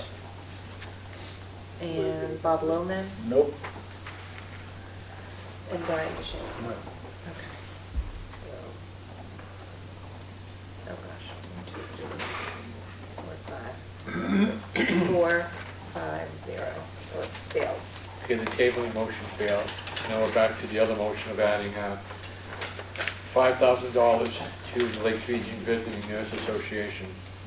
5,000 to do what? To add to the Lakes Region Visiting Nurse Association. Okay, yeah. Any further discussion? Okay, seeing none, the motion is to add $5,000 to Lakes Region Visiting Nurse Association. Looks like line number 44185. Roll call vote, please. Bobby Budman, Yes. Brian Black, Yes. Suzanne Ryan, Yes. John McDonald, Yes. Tom Bell, Yes. Bob Mulholland, Yes. Justin Brown, Yes. Bob Lohman, Yes. and Brian Michelle. I'm going to abstain. Okay, so 8, 0, 1 passes. Motion passes. So that'll bring that new total, if my math is right, to $113,472. My sheet of that. Okay. We'll get that. Sound right. All right. Okay, does anyone else have anything that I haven't covered as a revisit that we need to address tonight? Yes. I don't know if it's a revisit, and if this is out of order, but I have a question for Mr. Randall while he's here. Okay. Hypothetically, if there was to be a motion to reduce the hydrant expense out of the fire budget, does the water department budget need to have any of that money to continue supporting the hydrants? So the hydrant fees goes into the water fund. That does not go into my operating budget fund. That answers your question. Okay. So no. So no. Okay, thank you. Okay, does anyone else have anything before we switch over to the warrant articles? Okay, seeing that, we'll switch over to reviewing the warrant articles. So some of the warrant articles have been voted on and forwarded to you by the Board of Selectmen. Currently, we have $2,937,000 in warrant articles, which totals all in 61 cents on the tax rate for 2026. The board has, as you can see by the opening spreadsheet, removed a significant number of warrant articles from the proposed budget at this point. And they still have, I think it's 3 that they have to vote on as far as money warrant articles. So to give you a quick summary, without getting into too many details, I'll scroll down to the first one. On page 1, you'll see the Public Works vehicle. This is $285,000 for a Class 8 six-wheel dump truck. The good news on this one is it's a 70% grant. We have a grant in the amount of $187,897.50, and we will need to raise 30% through taxation, which is $97,102.50. Therefore, that $97,102.50 is what will come from taxation, thus having an impact of 2 cents on the tax rate. One caveat to this is the engine in the current truck that's being replaced has to be destroyed based on the grant, and Steve can speak to you about any questions you have on this. The board approved it 5-0. Jim, do we have any money in that highway savings account to offset any of this? Very little. I think it's under $30,000 in that account. Is that right, Steve? Yeah, we did because last year it got voted down. Okay, thank you. Now, do we have questions for the Public Works grant? Just out of curiosity, is there a cost to destroy it, or do we all get together and have a bonfire and destroy the engine? You're more than welcome to come down. Okay, throw some rocks in the. They just torch a hole in the block, right? Yeah, just take it. So, questions, Chairman? Yes, sir. Are we voting to recommend tonight? I would not. No. I would not. None of them? No. We won't do that till after we have our public hearing. Okay, all right, just asking. Yeah, no problem. Any other questions on that article? Which is that going to stay Article B? No, so we have not lined the warrant articles up yet. Okay, thank you. So, okay, what's the next one? Town road upgrades? town road upgrades, $900,000, 2-year appropriation, which means that we raise and appropriate the money in 1 year. We've got 2 years to expend it. 18 cents on the tax rate. Steve will be able to speak to you about the proposed schedule of work for 2026. So we have the second half of School Road to Shim, and then we're going to overlay the whole road from stop sign to stop sign. Last year, there's been some confusion. Last year, all we did was just do a shim coat on part of it. So we have to finish the drainage, do the second half shim coat, overlay the whole thing. We have the next section of Beach Pond Road to do, which will completely finish the paving of that. We'll bring it all up to paving. We have the 2,700 feet of Trash Mountain to pave. We have. Could you, excuse me, Yes. you normally have like a spreadsheet, we get the backup. Could you give us the amounts for Sewell, Beach Pond, and I'm sorry, I thought you guys had that. No, we do not this, have the backup? this is just a summary of the Okay. articles, but the next rendition, when the board gets them all approved, it'll have all the backup information. So, yes, Bobby, I have everything that I've submitted to the board already has all that breakdown per line item per road. So to just continue the quick summary, we have Trask for the base pave at 2,700 feet. We have some dirt road work on North Wakefield Road on the Route 16 side. And we have a culvert on Haynes Hill that we need to replace a big one. So all of that is on that list. With estimated dollar amounts. Okay, thank you, Steve. Any questions on the town road upgrades this time? Okay, seeing none, let's move on to the contract ambulance services. So this was a lengthy conversation at the board level. Determination was made to move the increases associated with the contracted ambulance service out of the proposed budget for a standalone warrant article. So the standalone warrant article is in the amount of $292,097. for funding ambulance services through December 31, 2026. This will be combined with what's already in the operating budget of $275,953 in line item 0142150350 for a total contract cost of $568.80. Board approved this 5-0. Estimated tax rate impact 6 cents per thousand. Any questions on the contract ambulance services? Just an observation. Sorry, Bobby? So I had asked this a couple weeks ago, and I'm going to ask it again. If this does not pass, what happens? This does not pass.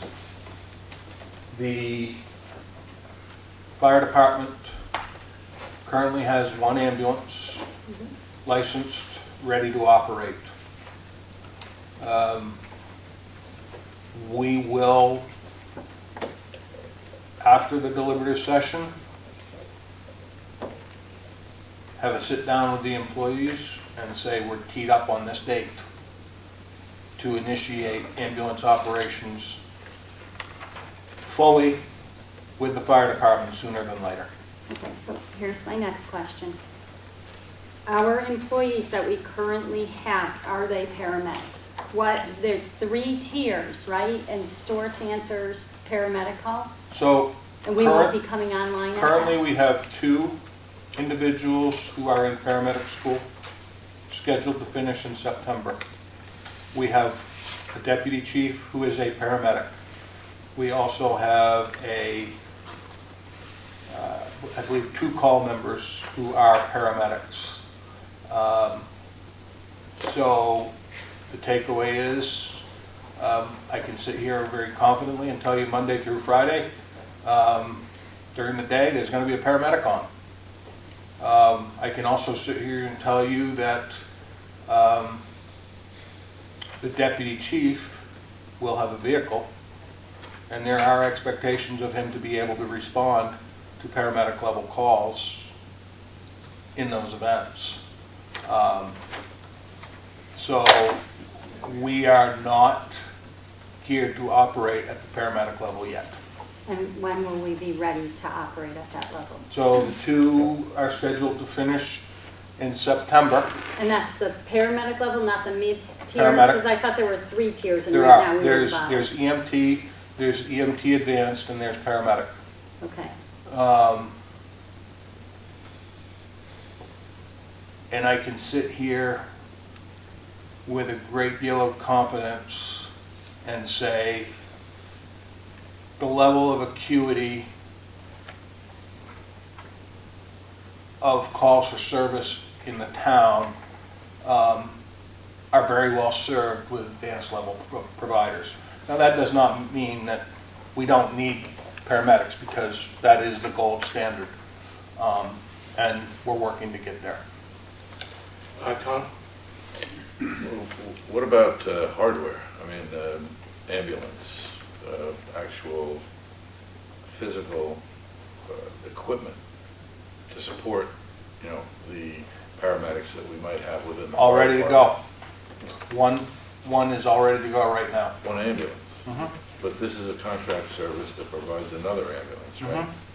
So if this doesn't pass, to Bobby's point, how do we pick up that slack of not having a second ambulance? We don't. And the conversation was, I can sit here and have a conversation with you and tell you the risks of this as a standalone warrant article and what it's going to do. And the voters can make an informed decision on that item alone. To tie it into the budget, we've seen what's happened the past 2 years. And with the number of increases that we're seeing, is a default budget a possibility for a 3rd year in a row? I can't sit here and say it's not. Yeah, no, I'm not asking you to answer that question. It's just, from my own standpoint, it seems to me that we'd be behind the 8 ball without this. I've said, it's risk. Starting this operation sooner than later is risky. Sure. That's why it's been staged out. And it almost seems that we're better equipped from a personnel perspective than we are with... Until you get to the question about qualifications and credentials. Sure. Yes, sir, Bob. And the two things I want to mention. One, and I'm sure that Jim can speak to this as well, there were several firefighters in Wolfeboro that took the advanced EMT and passed. So that class is over. Wolfeboro actually helped, presented that course. The other thing I want to add is this number that you see here has been greatly reduced. Normally that number would have been around, what, 700,000-800,000. So this year, I think it was 804 was the contracted ambulance service. And I think that's because the fire department has stepped up quicker, a little bit quicker than initially thought. Yes. Yes, sir. I guess one of the things I think we need to understand is that this, I'm just going to use the term, this is around 50% of what we're actually going to be paying stewards for their services. Because if you'll notice, it's $275,953 in the budget, which is roughly half of the fee that we'd be paying stewards. So stewards obviously is going to be providing some service. If we have one ambulance up and ready to go, if we get into a situation, we do have stewards, one ambulance, I guess. Whoever's going to serve as primary, whoever's going to serve as backup, that's an issue. But there still will be 2 ambulances available to the town of Wolfeboro for the year of 2026, even if this doesn't pass. Am I correct or no? Either that, or why have we got $275,953 in the budget for ambulance fees that aren't going to happen? Well, if this passes, yes. There's an ambulance, 2 ambulances, 365/7. If not, we're probably going to be looking at that 6-month mark of cutting ties with stewards. All right. Then what happens to the $275,953 that's in the budget right now? It will have been spent to keep stewards here from January to June. Yeah, the 275 is for half the year, and the 292 is for the other half of the year. Okay. All right. I got you. Any other There questions? is mutual aid too, correct? No, I understand. I just wanted to make sure. I just want to make sure we weren't doubling up here. No, we are not doubling up. Well, I think this needs to be written a little better. Okay, any other questions? Yes. Okay, go ahead. I think this warrant article needs to be adjusted in terms of its writing because it's a little bit unclear to me. And if it's unclear to me, it's going to be unclear to a whole lot of people. Well, it says the total contract cost there. No, I understand, but I think it needs some adjustment. I'm going to take it upon myself to maybe rewrite this myself, and I'll give it to my good friend, The Mr. implications over here. Ooh. The implications of not getting it might be nice to have in here. Yeah, that sort of thing. Yes, sir. Can I say something, John? Sure. I think in talking with Justin and Bob, I think last year on the ambulance transition committee,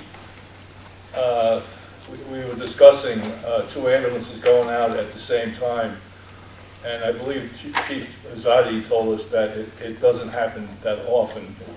And we do have mutual aid. We have a very, very active and participating mutual aid system. So I think what Jim is saying and our reliance, our dependable reliance on mutual aid, I really think we're going to be okay. And I would really hope this warrant article passes because this is very important for us. But I think we're going to be okay. Okay, thank you. Any other questions? Bobby? Yeah, I just want to be clear on this. If this does not pass, we're looking at $275,000 in the budget. Correct. For Stewart's. Correct. And Stewart's is a paramedic, and that gets us till when? That 275? Most likely through June. So that 275 will carry us to June. After that, right now, we've had in the past 2 Stewart's ambulances. Is that correct? Right now, I believe it's 1 Stewart's ambulance, and they shift another one over if there's a secondary call. Okay, so as of after June, we will just have our vehicle, but our people are not paramedics for 3 more months after that. And you're not going to have paramedics 365 for a while. A paramedic program is an 18-month program to get the disco patches, they call it. So I just want to be clear, so our town understands what is happening with this warrant article, and what, if this does not pass, what are we really looking at for ambulance service? I just don't want to dance around it. I want everybody to. One ambulance. One ambulance, and on Period. that ambulance, the people inside of it, what changes from Stewart's to us, as far as the person inside who's coming to help you. So you're going to have a licensed ambulance with licensed, qualified medical professionals, at least at the advanced level, which gives the patient the ability to receive IVs, some IV medications, some pain control, some cardiac rhythm analysis, and gives them they have the information, the education, and knowledge to say, this is a paramedic level call, and be able to call for a paramedic intercept. A lot of times today, if Stewart's goes out on a transfer, they shift an ambulance into Wolfeboro that may not necessarily have a paramedic on it. I'm just trying to understand it, because it's, I mean, to me, this seems like a big deal. It is a big deal. Okay, and I just want to be clear on that this is a big deal, that we're not ready to lose this. It is No. a big deal. So this has to pass. It is a Correct. big deal. Thank you. Okay, now my turn. Okay, go ahead. So, if it fails, can we buy Stewart? Can we throw money at Stewart's From what? for a second ambulance? From what money? And hit, like they provide now? What money? What? What money? What money will we have to do that with? Whatever a But where does contract it come costs for from? a second ambulance. But Can't where am spend money that hasn't I been grabbing the appropriated. money from in the budget to do that? You can't spend money that hasn't been appropriated. Because according to this, all we would have is the 275, 933, as soon as the Correct. budget passes. So, this is the big one. Okay. You all set, Suzanne? As good as can be for now. Okay. Now, they are looking at ambulances right now to see if we can find a demo ambulance to buy sooner than later, if the warrant article for the staffing in the ambulance passes. They're actively looking for demo rigs right now. So hopefully, if we land in a position where, number one, this article passes, number two, the other warrant article passes, hopefully they'll be able to get an ambulance, a second ambulance, in-house sooner than later at a reduced cost, because it's a demo unit. But those are all moving pieces that can't be guaranteed. Right. So the other question is, when this became more than a concept and got more cohesive as to what was going to be asked for, how many people were slated to be hired, and how many are we now putting in overall to make this come to fruition? So you will have 18 people on the floor and 3 in administration. So that's a total 18 of 21 people. 21, and how many did we start out with when we were telling the people last year? 11. And how 11 and 2 on So the administration. what's caused the increase in people? There's a desire, not necessarily a desire, there is a need to have a minimum of 4 people on each shift. The way the math works, the only way that that can happen with the scheduling is with 6 people on a shift because of this Kelly Day phenomenon. Can I just clarify one piece of that? It's going according to plan.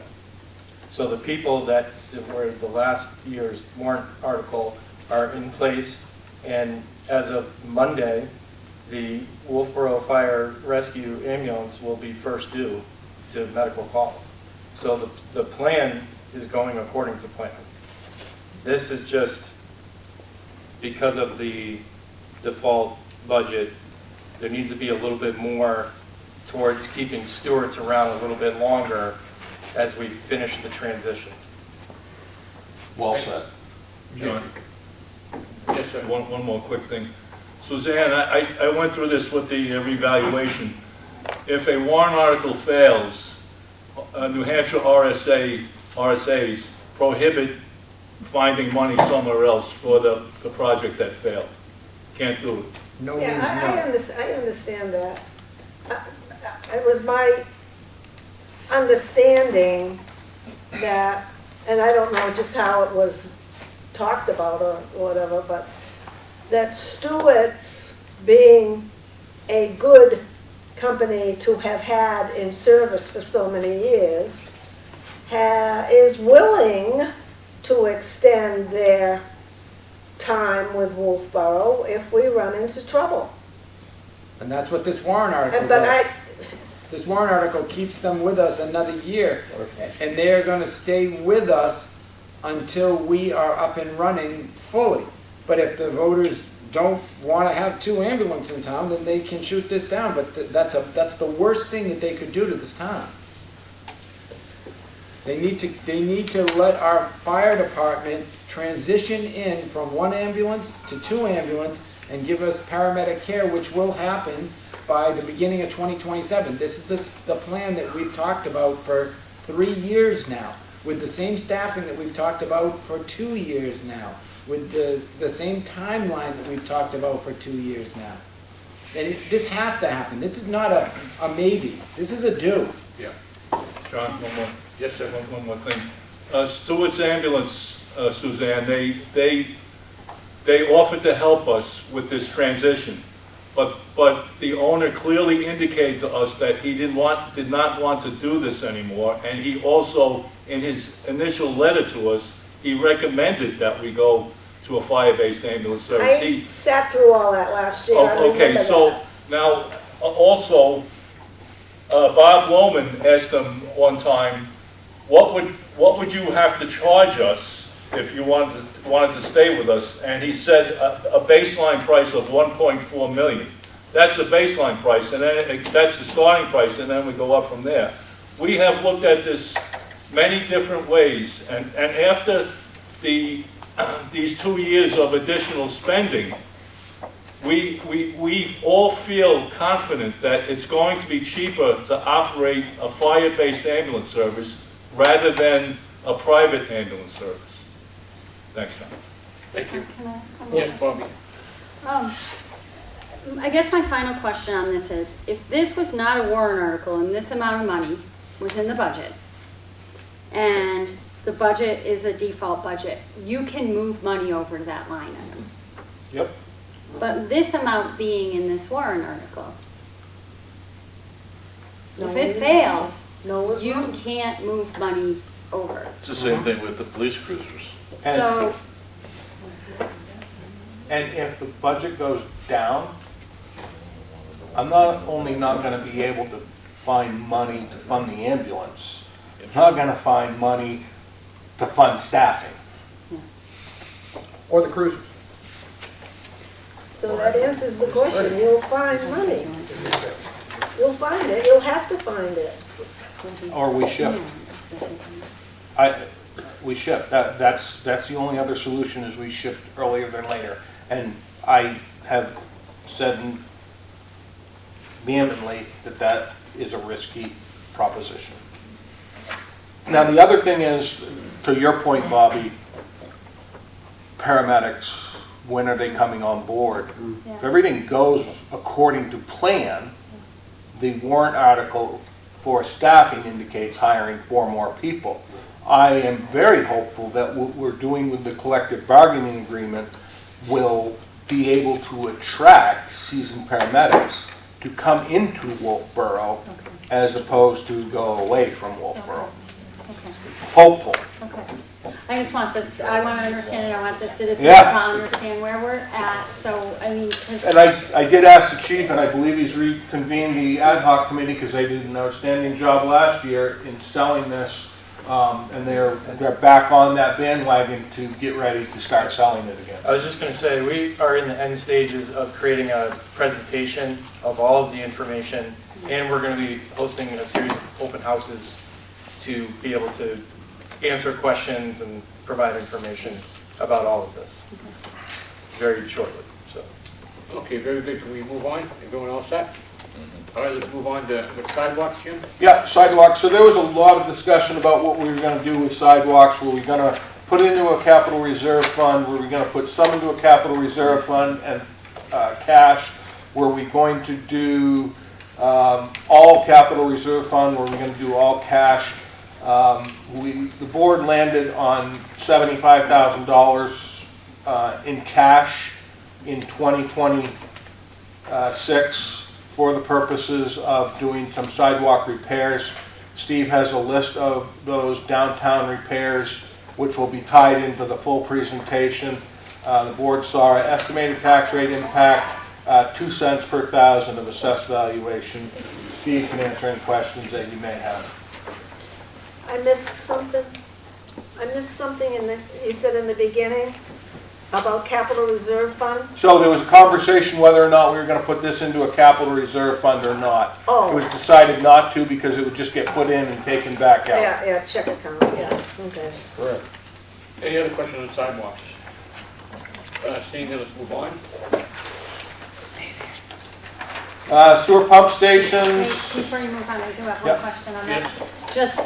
Just this 75, are we anywhere in our town, which I will tell you, yes, are we out of compliance with ADA, with our sidewalks, and will this help meet those requirements? Yes. Thank you. Sorry. One Okay. second. Go ahead, Jim. Small sewer pump station repairs, $100,000. This does come from taxation. 2 cents per thousand of assessed valuation. This is one that you're going to see for a number of years coming forward, these repairs to these small sewer pump stations. The evaluation is in process now. Okay, any questions on the sewer pump station repairs?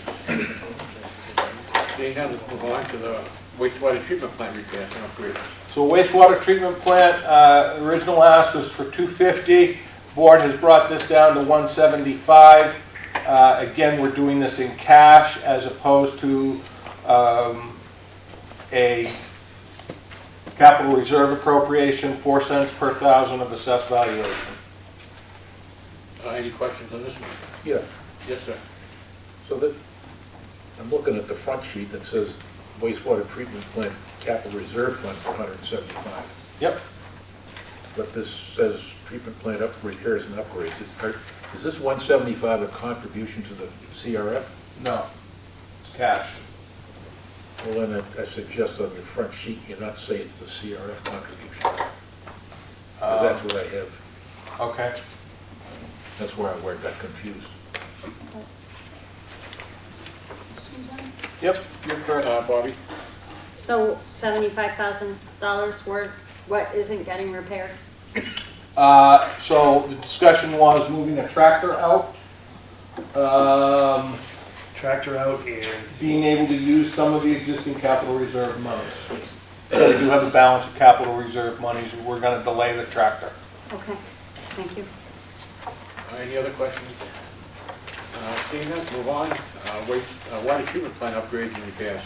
Water treatment plant, $100,000. This will not result in any impact on the tax rate. Absorbed by the Water Enterprise Fund, which is actually doing quite well financially. Board approved it 5-0. And there'll be a spreadsheet with the backup showing exactly what the scope of work for 2026 is proposed once the board finalizes everything. Thank you. Any questions on the water treatment plant upgrades and repairs? Okay, now we're to the Clark Complex repairs. So Clark Complex, this was originally a much larger warrant article to do significantly more repairs. This is going to be $30,000 for making necessary structural repairs. I believe it's mostly masonry, stabilization in the basement, and then to be able to do some engineering on the Pleasant Valley Schoolhouse relative to one of the walls on the building. 1 cent per thousand of assessed valuation. Select board approved this 4-1.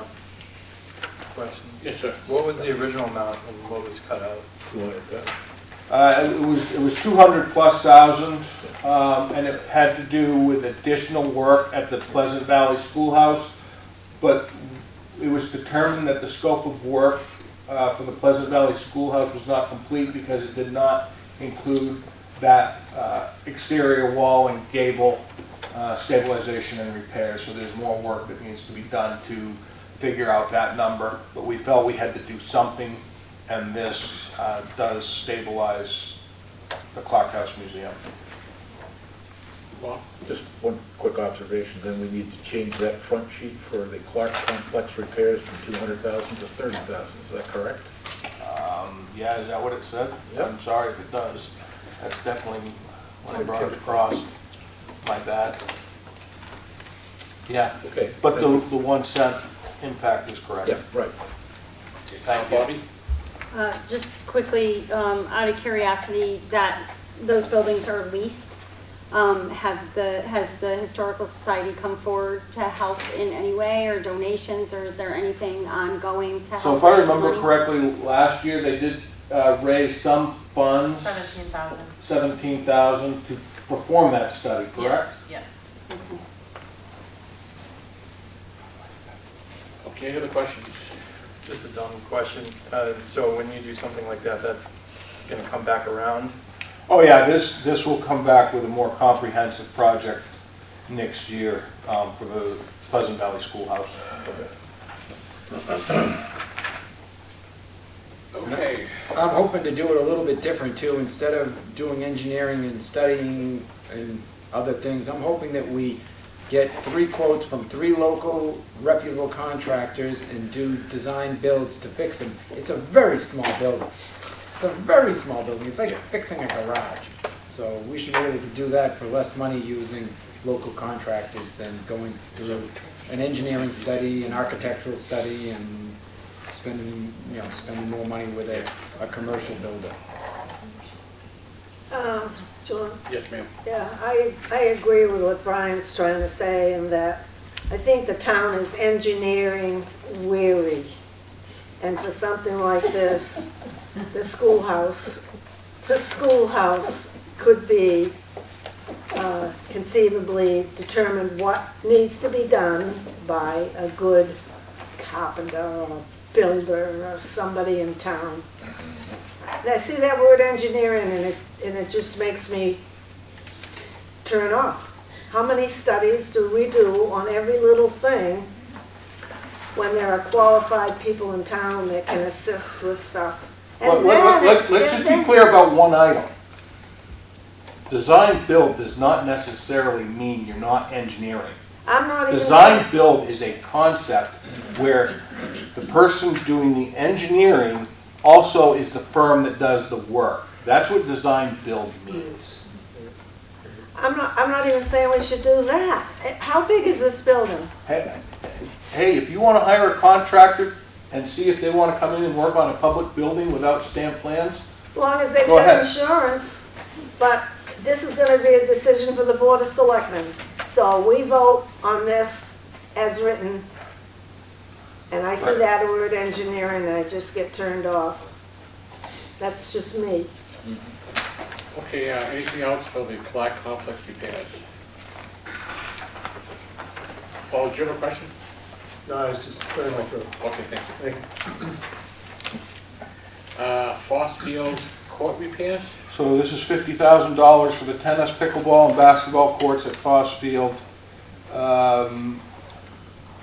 This appropriation will come from taxation, set to expire December 31, 2026, because this is something that we need to get done. 1 cent per assessed valuation, split with the board 3-2. Jim, do we get any, when we have the tournaments, do we get any revenue? Do we rent those out, or? That is an ongoing conversation that we do rent those out. Christine and I actually had correspondence to her today about sitting down and looking at the rates for that going into 2026. We tried to address that earlier with the board, and we kind of ran into a little bit of a buzzsaw because we didn't have the appropriate information. Recall this was on the warrant articles for last year, or No, it was a capital outlay last year. It was not a warrant article. Okay. How does the price compare? It's actually less expensive because the original proposal was $90,000. That's what I thought. We just heard at a select board meeting we were at that a whole bunch of citizens say, if you have stuff, maintain it. If you have buildings, maintain them. So we're at the point with the courts that if we go another year or another 2 year, because I think it's supposed to be every 6 years. We're at year 7. We're at year 7. Let's go to 8 and then see if we have to dig up the whole thing and build new tennis courts for $2 million. We could do that. Tommy? Yes, Bobby. Just a quick question. This amount is normally in the budget, is it not? Like this is, we don't normally have a warrant article for upkeep of our courts. I've never had experienced the article for upkeep of courts. As far as a $50,000 number, I'll give you a ballpark idea. Police vehicles, $67,000. No, I'm just saying this normally isn't a warrant article though. This is normally in our budget. Is that correct? The previous 2 years that it's been shot down, yes. You put it in as a capital reserve. Yeah. Okay. Capital outlay. Okay, any other questions on Foxfield court repairs? Just a quick one. Yes, ma'am. What's the, how many years in between do we do this? 7, is that what you said? 6. It's supposed to be every 6, but this Supposed is to be year 6. 7. 6. And we're at year 7 now. And the reduction from the 90,000 last year to this 50,000, that's not a detriment of the project, that's still gonna get it done? I reached out to the contractor, so the reason why the number was so high previously was because we had 3 quotes on it. 2 of them never came out to see it and gave us higher quotes. The one company that came out to see us gave us that quote. I reached out to them again to say would it increase at all? They said they would still honor that same price. So, Thank you. And they're used by Molten Borough, correct? yes, I believe they use the same company. So Molten Borough used them, Molten Borough's been happy with their services, so we're not just flying blind. Okay, very good. Any other questions on the tennis courts and the pickleball and basketball courts? Christine, will those be shut down for a while, the courts? Usually they either do them in the spring or the fall, and I think it takes a couple weeks, but they'll resurface all of them at the same time. Okay. So we'll coordinate accordingly. Thank you. You're welcome. What's next, Jim? So you've got the expansion of the police commission. That's nothing that you guys have to worry about because there's no tax rate impact. And then just to summarize really quickly items that the select board has not voted on yet. The operating budget, ambulance staffing, $1,084,966. Wages and for hiring 4 effective July 1, 2026, $184,000 and some change. Benefits to hire 4 effective July 1, 2026, $170,000. Operating expense associated with the 4 new hires, $104,000. Purchase a fully equipped new ambulance, $625,000. Estimated funds for those 4 individuals for 2027, wages $341,400, benefits $333,000. Tax rate impact for 2026, 22 cents per thousand. Estimated tax rate impact for 2027, 13 cents per thousand. Okay, so we'll get all that with the next round of review of these. Yep, the board has not voted on it yet. The next one would be to establish a revolving fund for the ambulance operations. This will take 35% of revenues and put them into a revolving fund with 65% going back to the general fund. This would become effective January 1, 2027. Okay, Just a question on that. Yes, sir. Why not 26? Because, and this is my opinion, we're raising and appropriating a significant amount of cash in 2026 to purchase a fully outfitted ambulance. Okay. That's the rationale behind pushing it to be effective 2027. Okay. Anyone else, Bob? Yeah, one comment on the fire rescue ambulance staffing. I think everybody should keep in mind that this piece and the whole rest of the plan was part of that informational warrant article that was on the budget last year that passed, 60–70%. So the public ought to be aware of these upcoming costs. This is the second year of the 2-year plan, if you will, to get us where we want to go. And it is no different than what was on that warrant article. None, zero. It's exactly the same. It gets to your point of... This is the plan, like, Yeah, this is the the plan. important one. You know, the ambulance one, like, I'm not gonna say that's not important, but this is the important one. They're all important. They're all important. And There's no priority here. They're all the same priority. Yep. When it comes to the ambulance, my personal opinion, you got 3. You got the collective bargaining agreement, you got the steward's contract, you got the $1,084,000 up front, and this revolver that is established, which is non-money. Those 3, there's no 1, 2, 3. They're all ones. For Bobby's question, they get right to Bobby's question. If any one of those goes in the wrong direction, we have a management issue to deal with. Personal opinion, of course. And the staffing for the ambulance, they're not just dedicated ambulance employees, they're firefighters. They're there in case we have another big issue like Hunter's, or the house that burnt down over, was it on Trotting Track Road? Was there one? Yes, there was one. Yeah, and so, I mean, this adds a lot of safety to the town, along with an ambulance service. So your next article is, we had to, because of bringing the ambulance service on, expectations from employees, we had to do impact negotiations, which resulted in the firefighters breaking out into their own collective bargaining agreement. Myself, Paul, the attorney, the chiefs, and Dave Senecal have been negotiating this. We've pretty much got it complete. It's got to go in front of the board for ratification. So I'm hopeful that your next rendition, you'll actually see numbers in this. Yep. So this will be basically a separate local. Correct. In the same government, municipal. AFSCME. AFSCME. Right, okay. You got just a different local. Correct. Okay. And the reason for that is enough employees with similar enough job descriptions that they should be in their own standalone unit. Yeah, makes sense. And then we've got the Water Resources Non-Capital Reserve Fund. I've got to make an adjustment on the balance.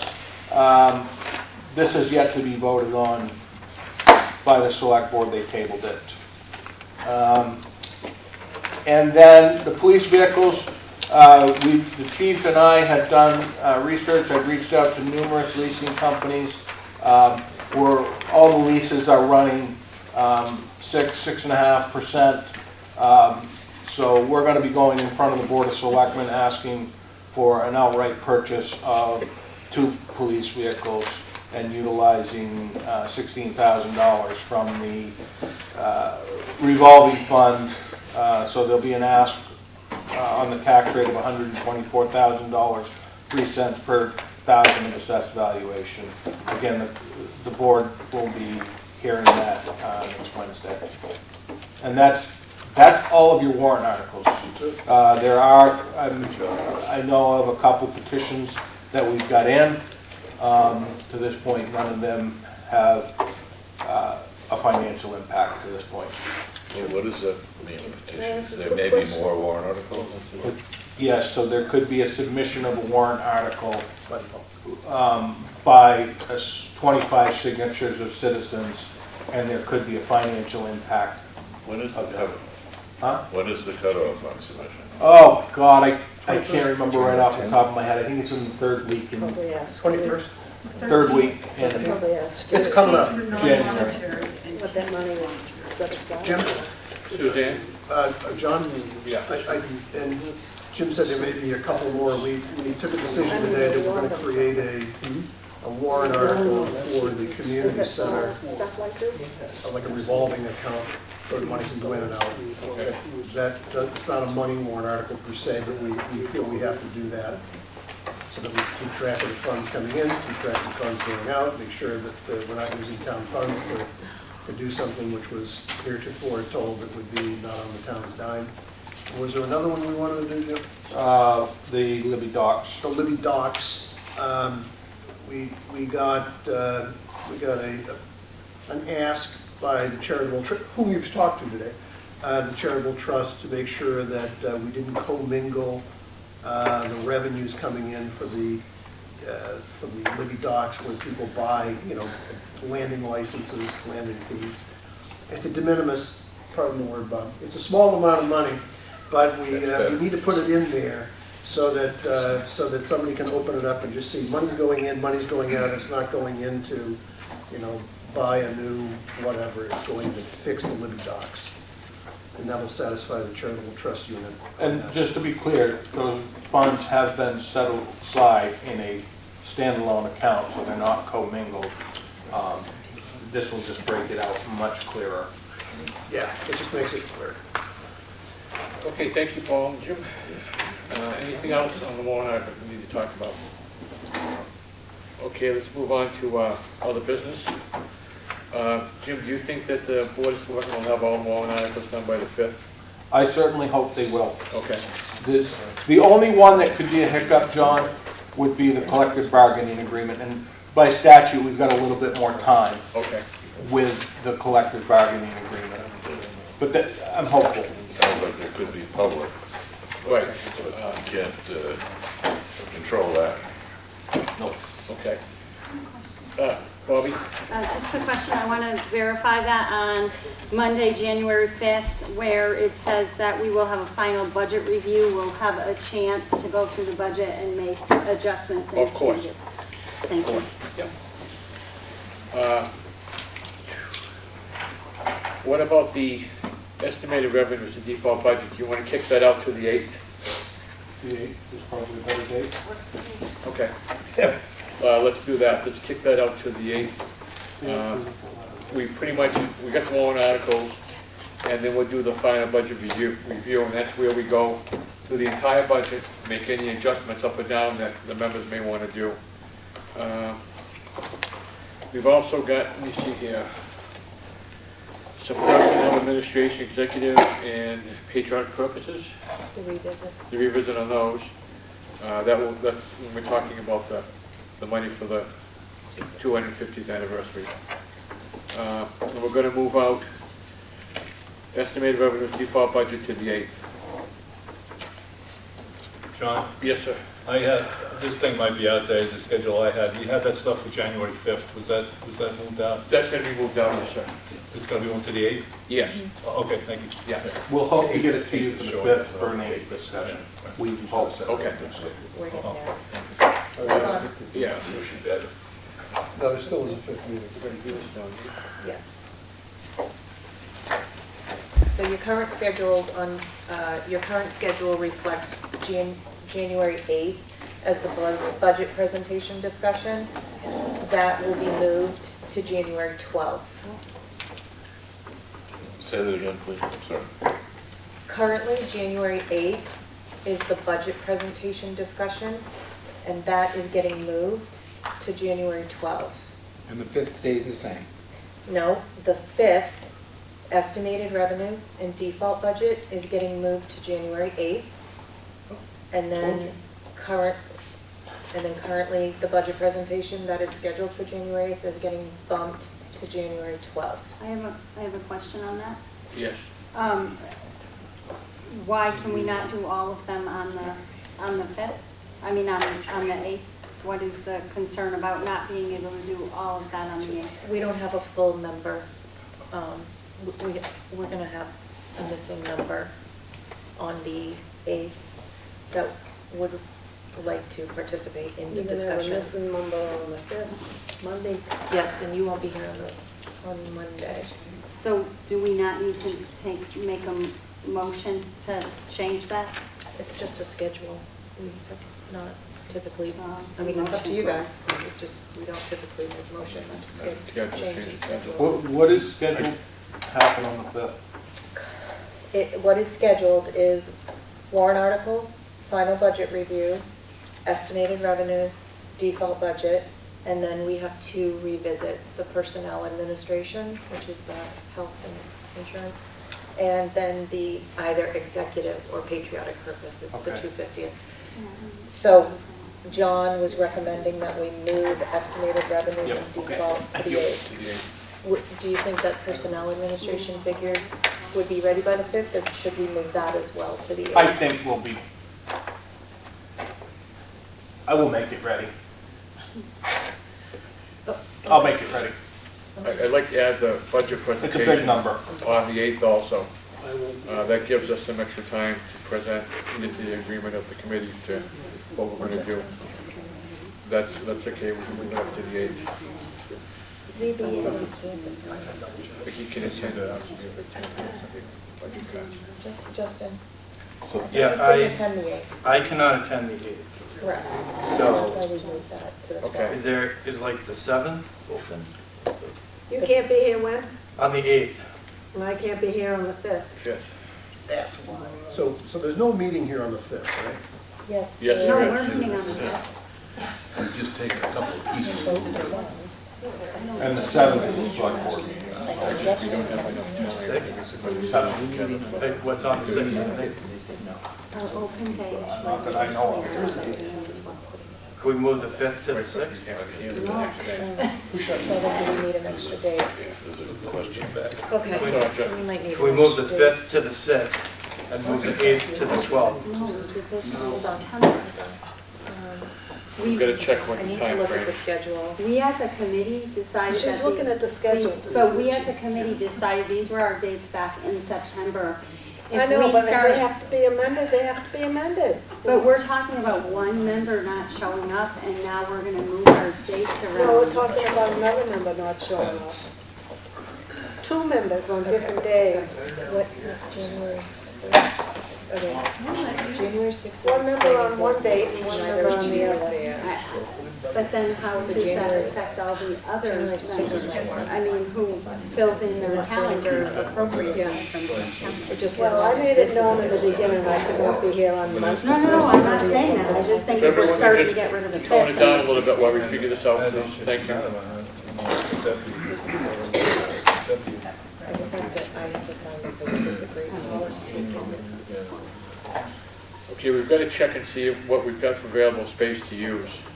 The Great Hall's taken, we'll have to see if the library is open. On January 6th. On January 6th.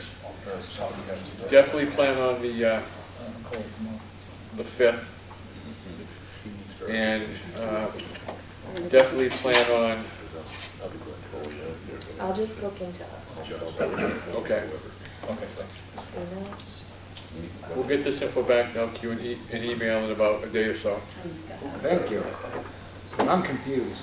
Yeah. So my only concern is that we're not putting this to a vote, and if we're accommodating 2 people and moving something to the 6th from the 5th, we're not sure everyone else in this room, the Well, wait other till they 8 get the people. draft dates figured out and then discuss Okay. the Bob, if you want to do a bodies. motion to something different than what we're doing right now, please do it and get asked for a second. Are we still meeting on the 5th, is my question? Yes. And now you're asking to meet on the 6th also? It's a possibility. I need to locate a building, a room for us. So if I could ask the committee members to email me, if you could look at your calendar and let me know the week of the 5th, what you are and are not available for, that would be helpful. And then just email me individually and CC John. Did everybody hear that? Okay. And then I will work on an alternate date based on that information. I'm not gonna run into a right to know issue. If you're only emailing John and I, no, you are not. I'm just checking. Okay. On the 5th, we're also going to look at the letter that I've written for the town report, the annual report. For any suggestions.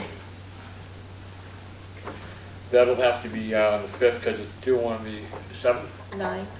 9th? I can't remember. Okay. I believe it's the 9th. Yeah, so that's, we're going to do that.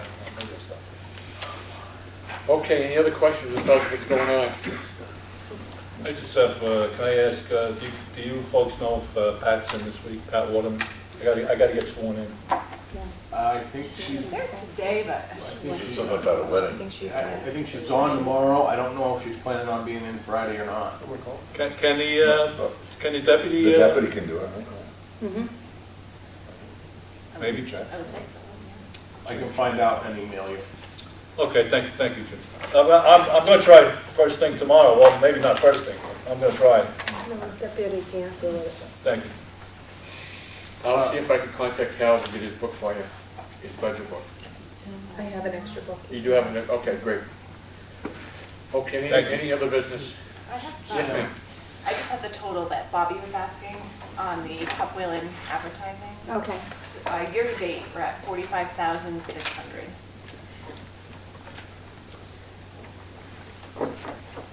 And that's all of the advertising? The advertising is absolutely no longer going to outside groups? Because as of 2 years ago, all the advertising was supposed to start coming to us? You don't need it. As far as I know, it all comes to us. I don't. You're talking about the dash report ads, Bobby? Yeah, all the advertising was supposed to, as of 2 years when we sat in this room, we were told that all the advertising was going to start coming to us. Is that happening? My understanding. Okay. Okay. The other thing, Mr. Chairman, just so you know, we have heard verbally, we haven't received anything in writing yet. DRA has approved our over expenditure, so thank you for voting to approve that. Very good, thank you. Anything else on the other business? Seeing none, public comment, please. I don't think they heard you, John. Public comment? Hello? Public comment. Public comment? Anybody? Hi, thank you. You're up. Come on up. None? That's it? None? No public comment? Don't act so shocked. I'm sorry. Motion to adjourn. Yeah, and a second? Second. Happy New All Year. those in favor say aye. Aye. Thank you, everyone. Have a happy New Year.